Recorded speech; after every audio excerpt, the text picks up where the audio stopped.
আসসালামু আলাইকুম ওরহমতুল্লাহি ওবরাকাতুহ। প্রফিট সিরিজের ২৫তম পর্বে আপনাদের সবাইকে স্বাগত।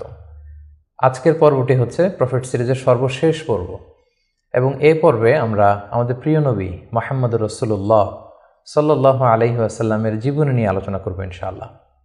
কিন্তু শুধুমাত্র একটি পর্বে আমাদের প্রিয় নবীজির বর্ণাঢ্য জীবনী, এই পুরো জীবনীকে কাভার করা খুবই দুঃসাধ্য একটি ব্যাপার। তারপরেও আমরা চেষ্টা করব খুব সংক্ষিপ্ত পরিসরে, খুব প্রেসাইজলি তার জীবনের গুরুত্বপূর্ণ যে লাইফ ইভেন্টসগুলো আছে, ঘটনাগুলো আছে, সেগুলো খুব সংক্ষিপ্ত পরিসরে বর্ণনা করবার। সম্মানিত সুধী, আল্লাহ তাআলা প্রিয় নবী মুহাম্মদ রাসূলুল্লাহ সাল্লাল্লাহু আলাইহি ওয়াসাল্লামকে জাজিরাতুল আরবে পাঠিয়েছিলেন। যে শহরে তিনি প্রিয় হাবিবকে পাঠিয়েছিলেন সেই শহরটি হচ্ছে মক্কাতুল মুকাররমা এবং কুরাইশ বংশে রাসূল সাল্লাল্লাহু আলাইহি ওয়াসাল্লাম এসেছিলেন। বনু হাশিমি খানদানে তিনি এসেছিলেন এবং আরবি ভাষাভাষী জনগোষ্ঠীর মাঝে আল্লাহ তাআলা প্রিয় নবী সাল্লাল্লাহু আলাইহি ওয়াসাল্লামকে প্রেরণ করেছেন।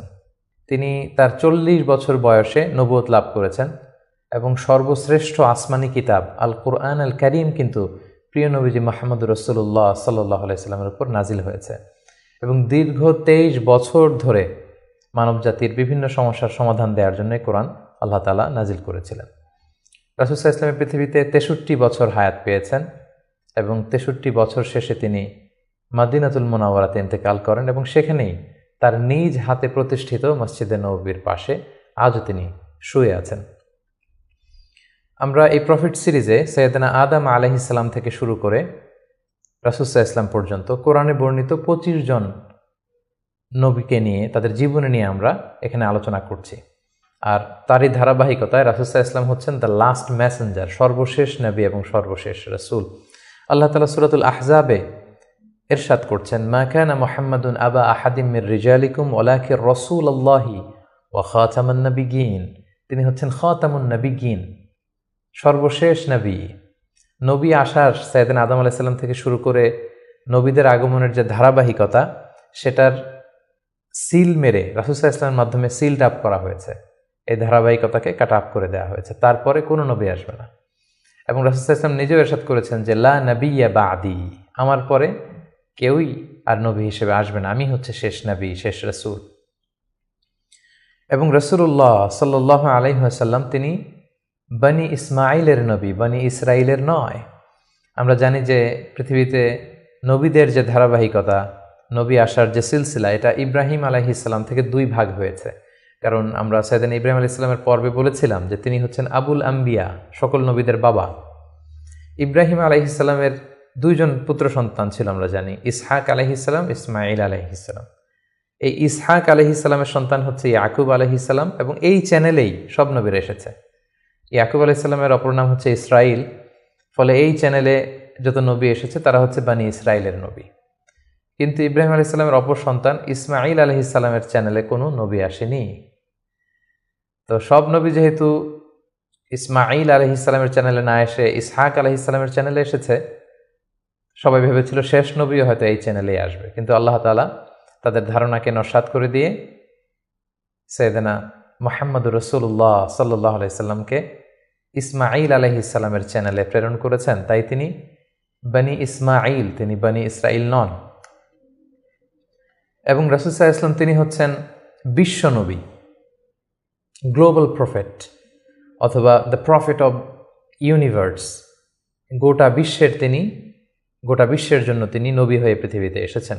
আল্লাহ তাআলা বলছেন, ওয়ামা আরসালনাকা ইল্লা কাফাতান লিন-নাসি বাশীরাও ওয়া নাযীরা। অর্থাৎ হে নবী, আমি আপনাকে গোটা বিশ্ববাসীর জন্য, পুরো মানব মণ্ডলীর জন্য আপনাকে আমি সুসংবাদ দানকারী এবং ভীতি প্রদর্শনকারী হিসেবে প্রেরণ করেছি। এবং সহিহ বুখারীর বর্ণনায় আল্লাহর হাবিব সাল্লাল্লাহু আলাইহি ওয়াসাল্লাম ফরমান যে আমাকে আল্লাহ তাআলা এমন 5টি নেয়ামত দিয়েছেন যেটা অন্য কোনো নবীকে দেননি।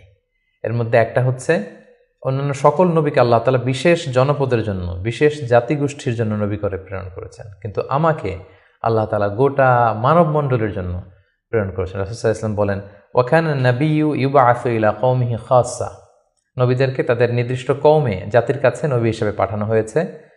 ওয়া বুইসতু ইলান নাসি কাফা, আর আমি গোটা মানব মণ্ডলীর জন্য, বিশ্ববাসীর জন্য নবী হয়ে প্রেরিত হয়েছে।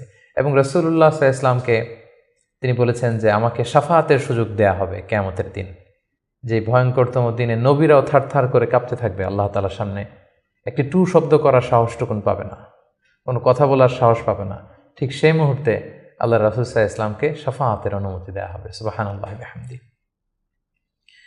রাসূলুল্লাহ সাল্লাল্লাহু আলাইহি ওয়াসাল্লামের অনেকগুলো নাম রয়েছে। হাদিসে এসেছে যে রাসূল সাল্লাল্লাহু আলাইহি ওয়াসাল্লামের এক নাম হচ্ছে আল মাহি, আল আকিব, আল হাশির, কিন্তু কালামুল্লাহ মাজিদে রাসূল সাল্লাল্লাহু আলাইহি ওয়াসাল্লামের দুইটি নাম উল্লেখিত হয়েছে। একটি হচ্ছে মুহাম্মদ আর একটা আহমদ। আল্লাহ তাআলা বলছেন ওমা মুহাম্মাদুন ইল্লা রাসূল ক্বাদ খালাত মিন ক্বাবলিহির রুসুল। মুহাম্মদ তো একজন নবী, আর তার আগে অনেক নবী পৃথিবীতে এসেছিলেন, তারা আবার বিদায় নিয়েছেন। তাহলে মুহাম্মদ নামটি পেলাম। মুহাম্মদ নাম ছাড়াও তার আরেকটি নাম কোরআনে উল্লেখিত হয়েছে, সেটা হচ্ছে আহমদ। সাইয়েদনা ঈসা আলাইহিস সালামের ভাষায় ইয়াতি মিন বাদি ইসমুহু আহমদ, তিনি বলেছিলেন যে আমার পরে একজন নবী আসবে, তার নাম হবে আহমদ। তাহলে কোরআনে রাসূল সাল্লাল্লাহু আলাইহি ওয়াসাল্লামের দুইটি নাম পাওয়া যায়, একটা মুহাম্মদ, একটা আহমদ। এবং রাসূল সাল্লাল্লাহু আলাইহি ওয়াসাল্লামকে আল্লাহ তাআলা আমাদের জন্য মডেল বানিয়ে পাঠিয়েছেন। সব ক্ষেত্রে তিনি আমাদের model, the best standard of character. আল্লাহ তাআলা ইরশাদ করছেন ওয়া ইন্নাকা লা আলা খুলুকিন আযীম, নবী হে আপনি সুমহান চরিত্রের উপর প্রতিষ্ঠিত, আপনার চরিত্র হচ্ছে অনুকরণীয় চরিত্র, গোটা বিশ্ববাসী আপনার চরিত্র থেকে শিখবে, জানবে, আলোকিত হবে। এবং রাসূল সাল্লাল্লাহু আলাইহি ওয়াসাল্লাম হচ্ছে the best example to follow. এই পৃথিবীতে যার ফলোয়ার হওয়া যায়, যাকে অনুসরণ করা যায়, যাকে অনুকরণ করা যায়, তার মধ্যে শ্রেষ্ঠতম হচ্ছে আমাদের পেয়ারা হাবিব মুহাম্মদ রাসূলুল্লাহ সাল্লাল্লাহু আলাইহি ওয়াসাল্লাম। আল্লাহ তাআলা ইরশাদ করছেন লাকাদ কানা লাকুম ফি রাসূলিল্লাহি উসওয়াতুন হাসানা, অর্থাৎ তোমাদের রাসূলের মধ্যেই রয়েছে তোমাদের জন্য সর্বোত্তম আদর্শ। আমরা যেন তাকে আমাদের জীবনের মডেল, আমাদের জীবনের আইকন, আমাদের জীবনের আদর্শ হিসেবে গ্রহণ করি। এজন্য আল্লাহ তাআলা রাসূল সাল্লাল্লাহু আলাইহি ওয়াসাল্লামকে আমাদের জন্য উসওয়াতুন হাসানা, অনুকরণীয় উত্তম আদর্শ হিসেবে তিনি রাসূল সাল্লাল্লাহু আলাইহি ওয়াসাল্লামকে আমাদের কাছে প্রেরণ করেছেন। এবং তিনি শুধু মুসলিমদের জন্য নবী হয়ে আসেননি, তিনি শুধু বিশ্বাসীদের কাছেই নবী হয়ে আসেননি, তিনি শুধু আরববাসীদের কাছেই নবী হয়ে আসেননি, তিনি গোটা বিশ্বের জন্য রহমত হয়ে এসেছেন। Mercy for the entire universe. আল্লাহ তাআলা ইরশাদ করছেন ওয়ামা আরসালনাকা ইল্লা রাহমাতাল লিল আলামিন, I have sent you as a mercy for the entire universe. নবী হে আমি আপনাকে গোটা বিশ্ববাসীর জন্য রহমত করে প্রেরণ করেছি, রহমত স্বরূপ প্রেরণ করেছি। তিনি রাহমাতাল লিল আলামিন, তিনি গোটা বিশ্বের অ্যাসেট, গোটা বিশ্ব তার কাছ থেকে ভদ্রতা, সভ্যতা, ওহির জ্ঞান সবকিছু শিখবে। শুধু আমরাই রাসূল সাল্লাল্লাহু আলাইহি ওয়াসাল্লামের সুন্নাহ বা ট্র্যাডিশন থেকে আলোকিত হবে এমনটা নয়, তিনি সবার জন্য শিক্ষণীয়, অনুকরণীয়, অনুসরণীয়, তিনি গোটা বিশ্ববাসীর জন্য রহমত। প্রিয় সুধী, যেহেতু তিনি আমাদের জন্য আদর্শ, সেহেতু রাসূল সাল্লাল্লাহু আলাইহি ওয়াসাল্লাম আমাদের জন্য যা নিয়ে এসেছেন সেটাকে যেন আমরা আঁকড়ে ধরি। এটা আল্লাহ তাআলার ভার্ডিক্ট, অর্ডার। আল্লাহ তাআলা ইরশাদ করছেন ওয়ামা আতাকুমুর রাসূলু ফাখুযুহু ওয়ামা নাহাকুম আনহু ফান্তাহু। রাসূল সাল্লাল্লাহু আলাইহি ওয়াসাল্লাম তোমাদের জন্য যা নিয়ে এসেছেন সেটাকে ধরো, সেটাকে গ্রহণ করো, সেটাকে মানো। আর যেটা থেকে রাসূল সাল্লাল্লাহু আলাইহি ওয়াসাল্লাম তোমাদেরকে বারণ করেছেন সেটা থেকে তোমরা দূরে থাকো। এবং আমরা যদি আল্লাহ তাআলার ভালোবাসা পেতে চাই, সেক্ষেত্রে আল্লাহ তাআলা শর্ত জুড়ে দিয়েছেন যে আমার ভালোবাসা যদি পেতে চাও আমার নবীর অনুসরণ করো। আল্লাহ তাআলা বলছেন কুল ইন কুনতুম তুহিব্বুনাল্লাহা ফাত্তাবিউনি ইউহিব্বুকুমুল্লাহ। আল্লাহ বলছেন নবী হে আপনি জানিয়ে দিন যে তোমরা যদি আমি আল্লাহর ভালোবাসা পেতে চাও, তাহলে হে নবী আপনি বলুন যে ফাত্তাবিউনি, আমি নবীর অনুসরণ করো, তাহলে ইউহিব্বুকুমুল্লাহ, আল্লাহ তাআলা তোমাদেরকে ভালোবাসবেন। তো রাসূল সাল্লাল্লাহু আলাইহি ওয়াসাল্লামের ফলোয়ার হিসেবে, রাসূলুল্লাহ সাল্লাল্লাহু আলাইহি ওয়াসাল্লামের উম্মত হিসেবে আমাদের দায়িত্ব হচ্ছে রাসূল সাল্লাল্লাহু আলাইহি ওয়াসাল্লাম আমাদের জন্য যে শিক্ষা নিয়ে এসেছেন, যে হেদায়েত নিয়ে এসেছেন, যে আলোকবর্তিকা নিয়ে এসেছেন, কোরআন নিয়ে এসেছেন, এটা শিক্ষা যেন আমরা আমাদের ব্যক্তি জীবনে, সমাজ জীবনে, রাষ্ট্রীয় জীবনে যেন আমরা বাস্তবায়ন করি, এটা যেন আমরা আমাদের জীবনে ইমপ্লিমেন্ট করি। আমরা প্রফেট সিরিজের বিভিন্ন পর্বে বিভিন্ন নবীদের জীবন নিয়ে যখন আমরা আলোকপাত করেছিলাম, আমরা বলেছিলাম যে as a proof of their prophethood, Allah subhanahu wa ta'ala provides them মুজিজা। তারা যে নবী তার প্রমাণ হিসেবে আল্লাহ তাআলা নবীদেরকে মুজিজা দিয়ে থাকেন। রাসূল সাল্লাল্লাহু আলাইহি ওয়াসাল্লামের জীবনীতেও আমরা দেখব যে অসংখ্য মুজিজা ছিল। আমরা একটির কথা যদি উল্লেখ করি যে মক্কার কুরাইশরা যখন রাসূল সাল্লাল্লাহু আলাইহি ওয়াসাল্লামকে নবী হিসেবে মানতে যাচ্ছিল না, রাসূল সাল্লাল্লাহু আলাইহি ওয়াসাল্লাম বললেন যে চাঁদকে যদি দ্বিখণ্ডিত করতে পারি তোমরা কি মেনে নিবে যে আমি আল্লাহ রসুল? তারা বলল যে মেনে নিব। রাসূল সাল্লাল্লাহু আলাইহি ওয়াসাল্লাম আঙ্গুল উঁচু করলেন, চাঁদের দিকে ইঙ্গিত করলেন, চাঁদ দ্বিখণ্ডিত হয়ে দুই ভাগ হয়ে গেল। সুবহানাল্লাহ। আল্লাহ তাআলা সূরাতুল কমারে ইরশাদ করছেন, ইকতারাবাতিস সাআতু ওয়ানশাক্কাল কমর ওয়া ইন ইয়ারা আয়াতান ইউরিদু ওয়া ইয়াকুলু সিহরুম মুস্তামির। রাসূল সাল্লাল্লাহু আলাইহি ওয়াসাল্লাম চাঁদ দ্বিখণ্ডিত করে ফেললেন, কিন্তু এই চমৎকার এই মুআজিজা দেখার পরেও তারা কিন্তু ঈমান আনলো না। তারা বলল, তুমি জাদু করেছো, চাঁদের মধ্যে ভেলকিবাজি করেছো, এমন বড় জাদুকর তুমি চাঁদের উপরও জাদুর প্রভাব খাটিয়েছ। তো এভাবে রাসূল ইসলাম যখনই কোরআনের আয়াত বলতেন, কোনো মুআজিজা দেখাতেন, তারা হয়তো রাসূল ইসলামকে জাদুকর বলতো, কখনো বলতো তুমি পাগল, কখনো বলতো তুমি কবি, কখনো বলতো তুমি গণক। নাউযুবিল্লাহি মিন যালিক। এভাবে রাসূল ইসলাম অনেকগুলো মুআজিজা তার জীবনে আমরা দেখতে পাই, যেগুলো তার মধ্যে থেকে অন্যতম মুআজিজা হচ্ছে তিনি চাঁদকে দ্বিখণ্ডিত করেছিলেন। এবং রাসূল ইসলাম জন্মের আগেই যেগুলোকে মুবাশশিরাত বা ইরহাসাত বলে, নবী হওয়ার আগে এমন কিছু অলৌকিক ঘটনা, এরকম অনেক ঘটনা কিন্তু ঘটেছে। যেমন রাসূল ইসলামের প্রিয় মাতা আমেনা যখন গর্ভবতী ছিলেন, তখন তিনি দেখেছেন যে তার পেট থেকে একটা আলো বের হয়ে এটা শাম দেশের বড় বড় প্রাসাদগুলোকে আলোকিত করছে। এটা কিন্তু রাসূল ইসলাম যে পৃথিবীতে আসবেন তার আগাম একটা বার্তা। সম্মানিত সুধী, আমরা এই পর্যায়ে রাসূলুল্লাহ সাল্লাল্লাহু আলাইহি ওয়াসাল্লামের সরাসরি জীবনের দিকে যাব, ধারাবাহিক জীবন পরিক্রমা আলোচনা করব এবং বুঝবার সুবিধার্থে আমরা রাসূল সাল্লাল্লাহু আলাইহি ওয়াসাল্লামের পুরো জীবনীকে 3টি ভাগে ভাগ করেছি। তার প্রথম ভাগে আমি রাসূল সাল্লাল্লাহু আলাইহি ওয়াসাল্লামের জন্ম থেকে শুরু করে নবুয়ত পর্যন্ত এই 40 বছরের বর্ণনা দিব। সেক্ষেত্রে বয়স অনুসারে এই বর্ণনাটি দেয়া হবে। দ্বিতীয় ভাগে আমরা মক্কায় নবুয়তির যে 13 বছর, এই 13 বছরের বর্ণনা দিব। সেক্ষেত্রে নবুয়তির সন ভিত্তিক বর্ণনা দেওয়া হবে। এবং সবশেষে আমরা মদিনায় রাসূল সাল্লাল্লাহু আলাইহি ওয়াসাল্লাম যে 10টি বছর কাটিয়েছেন, তৃতীয় পর্বে বা তৃতীয় ভাগে আমরা সেটির বর্ণনা দিব, আর সেটা হবে হিজরি সন ভিত্তিক বর্ণনা। তাহলে সম্মানিত সুধী, আর কাল বিলম্ব না করে আমরা রাসূল সাল্লাল্লাহু আলাইহি ওয়াসাল্লামের বায়োগ্রাফির একেবারে মূল পর্বে চলে যাই। আমরা বলেছি যে প্রথম পর্বে আমরা রাসূল সাল্লাল্লাহু আলাইহি ওয়াসাল্লামের প্রথম 40টি বছরের বর্ণনা দিব, জন্ম থেকে শুরু করে নবী হওয়ার আগ পর্যন্ত। আমরা শুরুতেই বলেছি যে তিনি মাক্কাতুল মুকাররমায় এসেছেন, তিনি কুরাইশ বংশে জন্মগ্রহণ করেছেন, বনু হাশেম ছিল ওনার খানদান, এবং রাসূলুল্লাহ সাল্লাল্লাহু আলাইহি ওয়াসাল্লামের পিতার নাম ছিল আব্দুল্লাহ, মায়ের নাম ছিল আমিনা, দাদার নাম ছিল আব্দুল মুত্তালিব। এবং দুঃখজনক হলেও সত্য যে রাসূলুল্লাহ সাল্লাল্লাহু আলাইহি সাল্লামের মাতা পিতার সংসার 7 দিনের বেশি ছিল না। মাত্র বিয়ের পরে তারা 7 দিনের মতো, 1 সপ্তাহের মতো সংসার করেছিলেন। সেই সাংসারিক জীবনেই রাসূল সাল্লাল্লাহু আলাইহি ওয়াসাল্লাম মায়ের গর্ভে এসেছেন।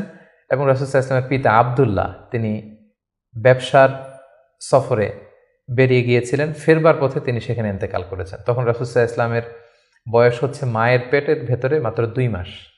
মায়ের পেটে থাকতেই তিনি বাবাহারা হয়েছেন। এবং তিনি জন্মগ্রহণ করেছেন যে বছরে, সেটাকে ঐতিহাসিকরা বলেছেন আমুল ফিল, অর্থাৎ আব্রাহার হস্তি বাহিনী যে বছর কাবা ধ্বংস করতে এসেছিলেন, ঠিক সেই বছর রবিউল আউয়াল মাসের 12 তারিখে সোমবার তিনি ওনার মা আমিনার কোলকে উজালা করে এই পৃথিবীতে এসেছেন, শুভাগমন করেছেন। এবং রাসূল সাল্লাল্লাহু আলাইহি ওয়াসাল্লামের আগমন এটা আমাদের জন্য আনন্দের, উচ্ছ্বাসের, ভালোবাসার। তিনি সর্বশেষ নবী, সর্বশেষ রাসূল হয়ে পৃথিবীতে আগমন করেছেন। রাসূলুল্লাহ সাল্লাল্লাহু আলাইহি ওয়াসাল্লাম সোমবার দিন জন্মগ্রহণ করেছেন, এটা নিয়ে ঐতিহাসিকদের মধ্যে কোনো মতভেদ নেই।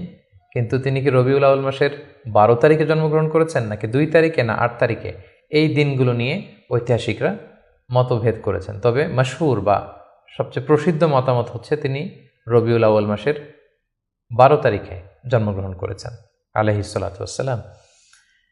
এবং রাসূলুল্লাহ সাল্লাল্লাহু আলাইহি ওয়াসাল্লামের এই জন্মের সালটাকে যদি আমরা খ্রিস্টাব্দ দিয়ে কনভার্ট করি, তাহলে সেটা ছিল 571 খ্রিস্টাব্দ।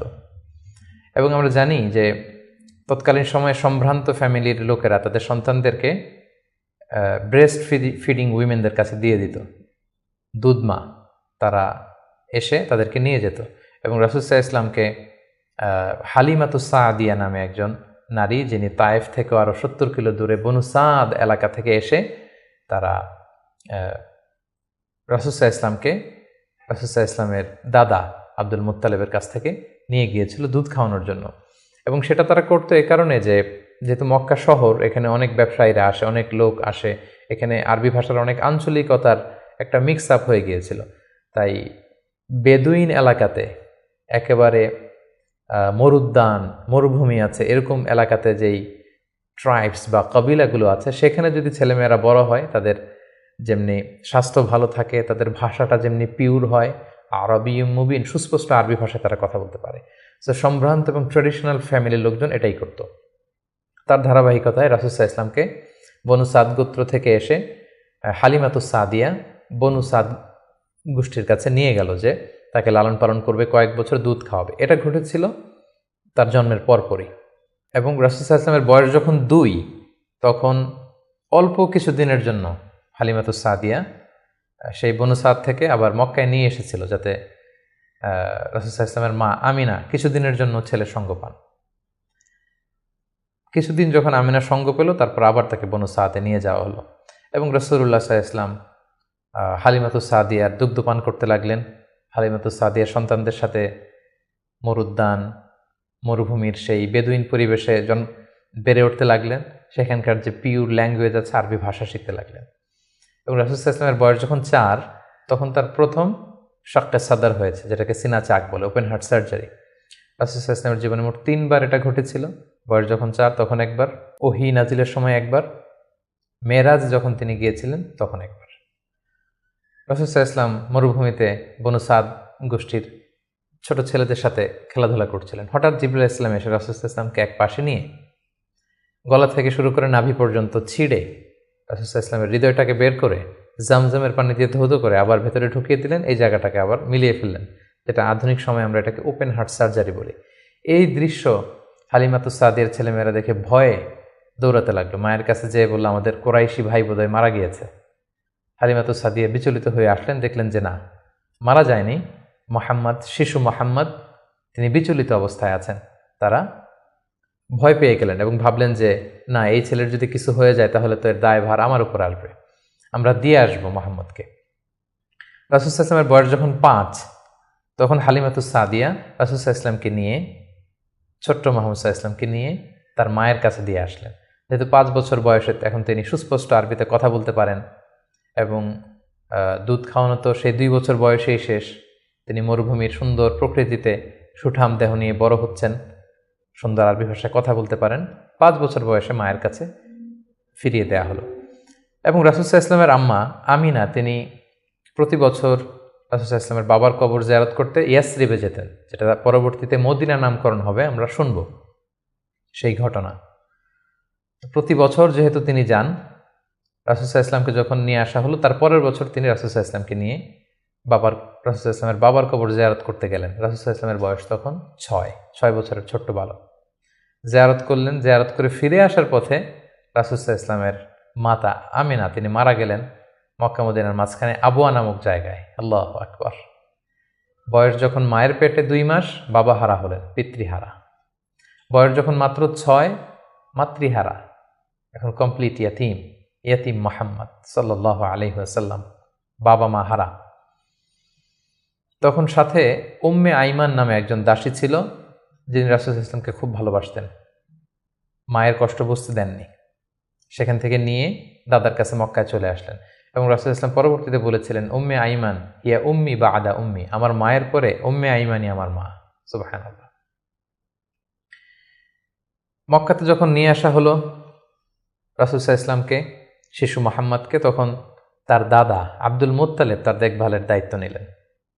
কিন্তু অবাক করা কাণ্ড হচ্ছে, রাসূল সাল্লাল্লাহু আলাইহি ওয়াসাল্লাম যখন মাত্র 8 বছর বয়সে উপনীত হলেন, তার দাদাও ইন্তেকাল করলেন। এবার মাও নেই, বাবাও নেই, দাদাও নেই। ঠিক তখন রাসূল সাল্লাল্লাহু আলাইহি ওয়াসাল্লাম তার চাচা আবু তালেবের কাছে মানুষ হতে লাগলেন। রাসূল সাল্লাল্লাহু আলাইহি ওয়াসাল্লাম তার বয়স যখন 12, তখন তার চাচা আবু তালেব রাসূল সাল্লাল্লাহু আলাইহি ওয়াসাল্লামকে নিয়ে ব্যবসার কাজে শাম দেশের দিকে রওনা হয়েছিলেন। আমরা সেখানে বুহাইরা আর রাহেব, যে খ্রিস্টান পাদ্রী, তার গুরু পাদ্রীর কাছে শুনেছিলেন যে শেষ জামানার নবী তার শৈশব বয়সে বা কৈশোর বয়সে এই মরুভূমির পাশ দিয়ে যাবে। এটা শোনার পর থেকে বুহাইরা বছরের পর বছর এখানে ধ্যানমগ্ন থাকতো এবং অপেক্ষা করত। লম্বা ঘটনা। সম্মানিত, শুধু আমরা বলে রাখি যে আমরা কোনো ঘটনাতেই লম্বা চূড়া ঢুকে যাব না। আমরা শুধু কখন কি ইনসিডেন্ট হয়েছিল সেটা একটু করে আপনাদের সাথে শেয়ার করবার চেষ্টা করব। বহাইরা আর রাহেব তার চাচা আবু তালেবকে বলল, এই ছেলে মোহাম্মদ নবী হবে, তার ভবিষ্যৎ অনেক উজ্জ্বল, ইহুদিরা যাতে জানতে না পারে, তুমি ফিরে যাও। এই ঘটনাটা তার বয়স যখন 12 তখন ঘটেছিল। রাসূল সাল্লাল্লাহু আলাইহি ওয়াসাল্লামের বয়স যখন 13 তখন থেকে তিনি মক্কার লোকদের ছাগল চড়াতে শুরু করলেন, মেষ পালক হিসেবে ক্যারিয়ার শুরু করলেন। অল্প কিছু পারিশ্রমিকের বিনিময়ে তিনি এটা করতেন। এটা শুধু রাসূল সাল্লাল্লাহু আলাইহি ওয়াসাল্লামের জীবনীতেই নয়, সমস্ত আম্বিয়া আলাইহিস সালামের জীবনীতে এটা ঘটেছে। সেই বুখারীর বর্ণনা, প্রিয়নবী বলেন, মা বাআসাল্লাহু নাবিয়্যান ইল্লা রাআল গানাম, এই পৃথিবীতে আল্লাহ এমন কোনো নবী পাঠাননি যাদেরকে দিয়ে আল্লাহ মেষ চড়াননি। সুবহানাল্লাহ। রাসূল সাল্লাল্লাহু আলাইহি ওয়াসাল্লাম এটা শুরু করেছিলেন। রাসূল সাল্লাল্লাহু আলাইহি ওয়াসাল্লামের বয়স যখন 20 তো তখন তিনি তরুণ যুবক। ওই বয়সে তিনি হিলফুল ফুজুল সংগঠন করেছিলেন, আরবিতে যেটাকে বলা হয় হালাফুল ফুদুল বা হালাফুল মুত্তাইয়িবিন, যুব সংগঠন করেছিলেন। এটার উদ্দেশ্য কী ছিল? যাতে মক্কাতে কেউ মাজলুম না হয়। এক লোক তার পণ্য বিক্রি করেছে, মক্কার এক সম্ভ্রান্ত লোক পণ্য কিনে টাকা দিতে চায়নি। সে পাহাড়ে উঠে চিৎকার করে বলল, মক্কায় কি এমন ন্যায়পরায়ণ কেউ নেই যে আমার টাকাটা উদ্ধার করে দিতে পারে? রাসূল ইসলাম এই দৃশ্য দেখে কষ্ট পেলেন। তিনি প্রায় এরকম দৃশ্য দেখতেন যে জালিমরা অসহায় গরিব লোকদেরকে মক্কায় এভাবে ঠকাচ্ছে। তিনি তার চাচা আর জুবাইর ইবনে আব্দুল মুত্তালিব সহ ওনাদের সমবয়স্ক ইয়াংদেরকে নিয়ে একটা সোসাইটি করলেন। এই সোসাইটির নাম তারা দিলেন হালাফুল ফুদুল, যেটা বাংলায় আমরা হিলফুল ফুজুল বলি। এবং তারা এই সংগঠনের নাম দিয়েছিলেন হালাফুল মুত্তাইয়িবিন। বেসিকলি তারা, আরব দেশের ট্রেডিশন ছিল, তারা যখন সংঘবদ্ধ হতো তারা এক গামলা রঙের ভেতরে হাত ঢুকিয়ে দিয়ে তারা পাথরের মধ্যে হাতের ছাপ দিত। সবাই এভাবে হাতের ছাপ দিয়ে তারা প্রমাণ দিত যে আমরা ঐক্যবদ্ধ, সংঘবদ্ধ আছি। তো এভাবে রাসূল সাল্লাল্লাহু আলাইহি ওয়াসাল্লাম যখন এই যুব সংগঠন করলেন, তখন আর জালিমরা সাহস পেল না গরিবদেরকে ঠকাতে, এবং তারা গরিবদের হক এভাবে উদ্ধার করে দিত। সুবহানাল্লাহ বিহামদি। রাসূল সাল্লাল্লাহু আলাইহি ওয়াসাল্লামের বয়স যখন 25 তখন তিনি দ্বিতীয়বারের জন্য মক্কার বাইরে গেলেন।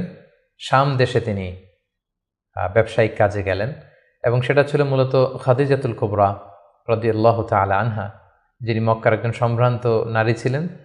তিনি সম্পদ বা অর্থ ইনভেস্ট করেছিলেন, এবং রাসূল সাল্লাল্লাহু আলাইহি ওয়াসাল্লাম তার হয়ে তার প্রোডাক্টগুলো নিয়ে বিক্রির জন্য গিয়েছিলেন।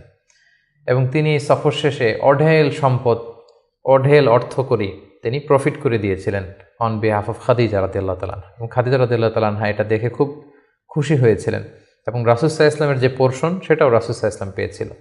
এই সফরে, এই ব্যবসায়িক সফরে খাদিজা রাদিয়াল্লাহু তাআলা আনহার একজন দাসী ছিল, নাম মাইসারা। তিনি ছিলেন সফর সঙ্গে, কাফেলার মধ্যে তিনিও ছিলেন।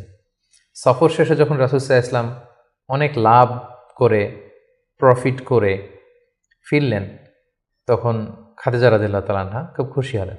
এবং মাইসারা তখন খাদিজাকে জানান দিল যে, খাদিজা, এই মানুষ মুহাম্মদ কোনো সাধারণ মানুষ নন। খাদিজা বললেন, তাই নাকি?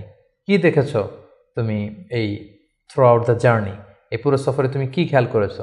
তিনি বললেন যে মুহাম্মাদের চলন বলন কথা এটা আলাদা, অন্য সবার চেয়ে, কাফেলার প্রত্যেকটা পুরুষের চেয়ে আলাদা। তিনি অন্যরকম, তিনি সাধারণ কোনো মানুষ নন, অসাধারণ একজন মানুষ। তার কথা বার্তা, তার চলা ফেরা, তার আচরণ, তার ডিলিংস, তার বুদ্ধিমত্তা অসাধারণ। মাইসারা যখন এই কথা বলল, তখন খাদিজাতুল কুবরা তিনি রাসূল সাল্লাল্লাহু আলাইহি ওয়াসাল্লামের প্রতি আকৃষ্ট হলেন। তার একজন কাছের বান্ধবীর কাছে শেয়ার করলেন। তারা সবাই মিলে রাসূল সাল্লাল্লাহু আলাইহি ওয়াসাল্লামের চাচাদের কাছে যেয়ে বললেন যে, রাসূল সাল্লাল্লাহু আলাইহি ওয়াসাল্লামকে খাদিজা পছন্দ করে, আমরা বিয়ের ব্যাপারে ভাবতে পারি কিনা। চাচারা রাসূল সাল্লাল্লাহু আলাইহি ওয়াসাল্লামকে জানালেন, রাসূল সাল্লাল্লাহু আলাইহি ওয়াসাল্লাম এগ্রি করলেন। এই 25 বছর বয়সে রাসূল সাল্লাল্লাহু আলাইহি ওয়াসাল্লাম তার প্রথম বিয়েটি সম্পন্ন করলেন, আলহামদুলিল্লাহ। এবং রাসূল সাল্লাল্লাহু আলাইহি ওয়াসাল্লাম 20টি উট দিয়েছিলেন as a dowry, as a মাহার। বিয়ের মাহার হিসেবে খাদিজা রাদিয়াল্লাহু তাআলা আনহাকে 20টা উট দিয়েছিলেন। রাসূল সাল্লাল্লাহু আলাইহি ওয়াসাল্লামের বয়স যখন 30, খাদিজা রাদিয়াল্লাহু তাআলা আনহা রাসূল সাল্লাল্লাহু আলাইহি ওয়াসাল্লামের ঘরকে উজালা করে তার প্রথম সন্তান, কন্যা সন্তান জন্মগ্রহণ করলো, জাইনাব। রাসূল সাল্লাল্লাহু আলাইহি ওয়াসাল্লামের বয়স যখন 33, দ্বিতীয় কন্যা সন্তান রুকাইয়া জন্মগ্রহণ করলো। রাসূল সাল্লাল্লাহু আলাইহি ওয়াসাল্লামের বয়স যখন 34, তৃতীয় কন্যা সন্তান উম্মে কুলসুম আসলো। রাসূল সাল্লাল্লাহু আলাইহি ওয়াসাল্লামের বয়স যখন 35, ফাতেমা রাদিয়াল্লাহু তাআলা আনহা তিনি জন্মগ্রহণ করলেন। এবং তখন কাবা ঘরের একটা রিনোভেশন হলো। আগুন লেগে বন্যার পানিতে কয়েকবার কাবা ধ্বংস হয়ে গিয়েছিল। ঠিক সেই সময়তে রাসূল সাল্লাল্লাহু আলাইহি ওয়াসাল্লামের বয়স যখন 35, কাবাকে আবার রিবিল্ড অফ কাবা বা রিনোভেশন অফ কাবা করা হয়েছিল। ইব্রাহিম আলাইহিস সালামের যে ভিত্তির উপর কাবা তৈরি করেছিলেন সেই ভিত্তি ঠিক রেখে পাথর এনে কাবা নির্মাণ করা হয়েছিল। এবং হাজরা আসওয়াদ নিয়ে একটা দ্বন্দ্ব লেগেছিল, কে রাখবে এই জান্নাতি পাথর। 4টা গ্রুপ হয়ে গিয়েছিল। পরবর্তীতে রাসূল সাল্লাল্লাহু আলাইহি ওয়াসাল্লাম এটার সমাধান দিয়েছিলেন। রাসূলুল্লাহ সাল্লাল্লাহু আলাইহি ওয়াসাল্লামের বয়স যখন 37 বছর, তখন থেকে তিনি একাকী নির্জনে ইবাদত করতেন, ধ্যানমগ্ন থাকতেন। হুব্বিবা ইলাইহিল খালা, নিঃসঙ্গত তার কাছে প্রিয় করে দেয়া হলো। সম্মানিত সুধী, জাহিলি যুগে রাসূল সাল্লাল্লাহু আলাইহি ওয়াসাল্লামের ধর্মবিশ্বাস কী ছিল সেটা নিয়ে যদি আমরা বলি, তাহলে আমরা বলবো যে তিনি কখনো শিরকের সাথে জড়িত হননি, তিনি কখনো কোনো মূর্তিকে টাচ করেননি, তিনি আল্লাহ ছাড়া কারো কাছে কোনো কিছু কামনা করেননি, এবং তিনি হানিফ সম্প্রদায়ের অন্তর্ভুক্ত ছিলেন। অর্থাৎ ইব্রাহিম আলাইহিস সালামের স্বচ্ছ হানিফ ধর্মবিশ্বাসের যতটুকু মক্কাতে তখন অবশিষ্ট ছিল, রাসূল সাল্লাল্লাহু আলাইহি ওয়াসাল্লাম সেগুলোর প্রতি আকৃষ্ট ছিলেন, তিনি সেগুলো পালন করতেন। কিন্তু এই জাহিলি সমাজের মধ্য থেকে মানুষগুলোকে এক আল্লাহর দিকে কিভাবে নেবেন, সঠিক রাস্তা কোনটা, একটা স্ট্রাকচার্ড রিলিজিয়ান, স্ট্রাকচার্ড শারিয়া ওনার কাছে ছিল না। ফলে সেটা তিনি কামনা করছিলেন, খুঁজছিলেন, মহাসত্যকে তিনি খুঁজে বেড়াচ্ছিলেন। এজন্য ওনার বয়স যখন 37 ইয়ার্স ওল্ড, তখন হুব্বিবা ইলাইহিল খালা, নিঃসঙ্গতা, একাকী ধ্যান করা, এই মহাবিশ্ব নিয়ে গবেষণা করা, এই মহাবিশ্বের স্রষ্টাকে কিভাবে আরও তার সান্নিধ্য পাওয়া যায় সেটা নিয়ে তিনি চিন্তা গবেষণা করছিলেন। এবং ঠিক সেই মুহূর্তে তিনি হেরা গুহাতে যেতেন, এবং এটা চলেছিল তার বয়স যখন 37 থেকে শুরু করে 39 বছর 6 মাস পর্যন্ত এই ধ্যান তিনি করতেন। খাবার নিয়ে হেরা গুহাতে যেতেন, সেখানে ধ্যানমগ্ন তিনি থাকতেন এবং তিনি স্রষ্টার সান্নিধ্য পাওয়ার চেষ্টা করতেন। সত্য, মহাসত্যকে তিনি অর্জনের জন্য চেষ্টা করতেন।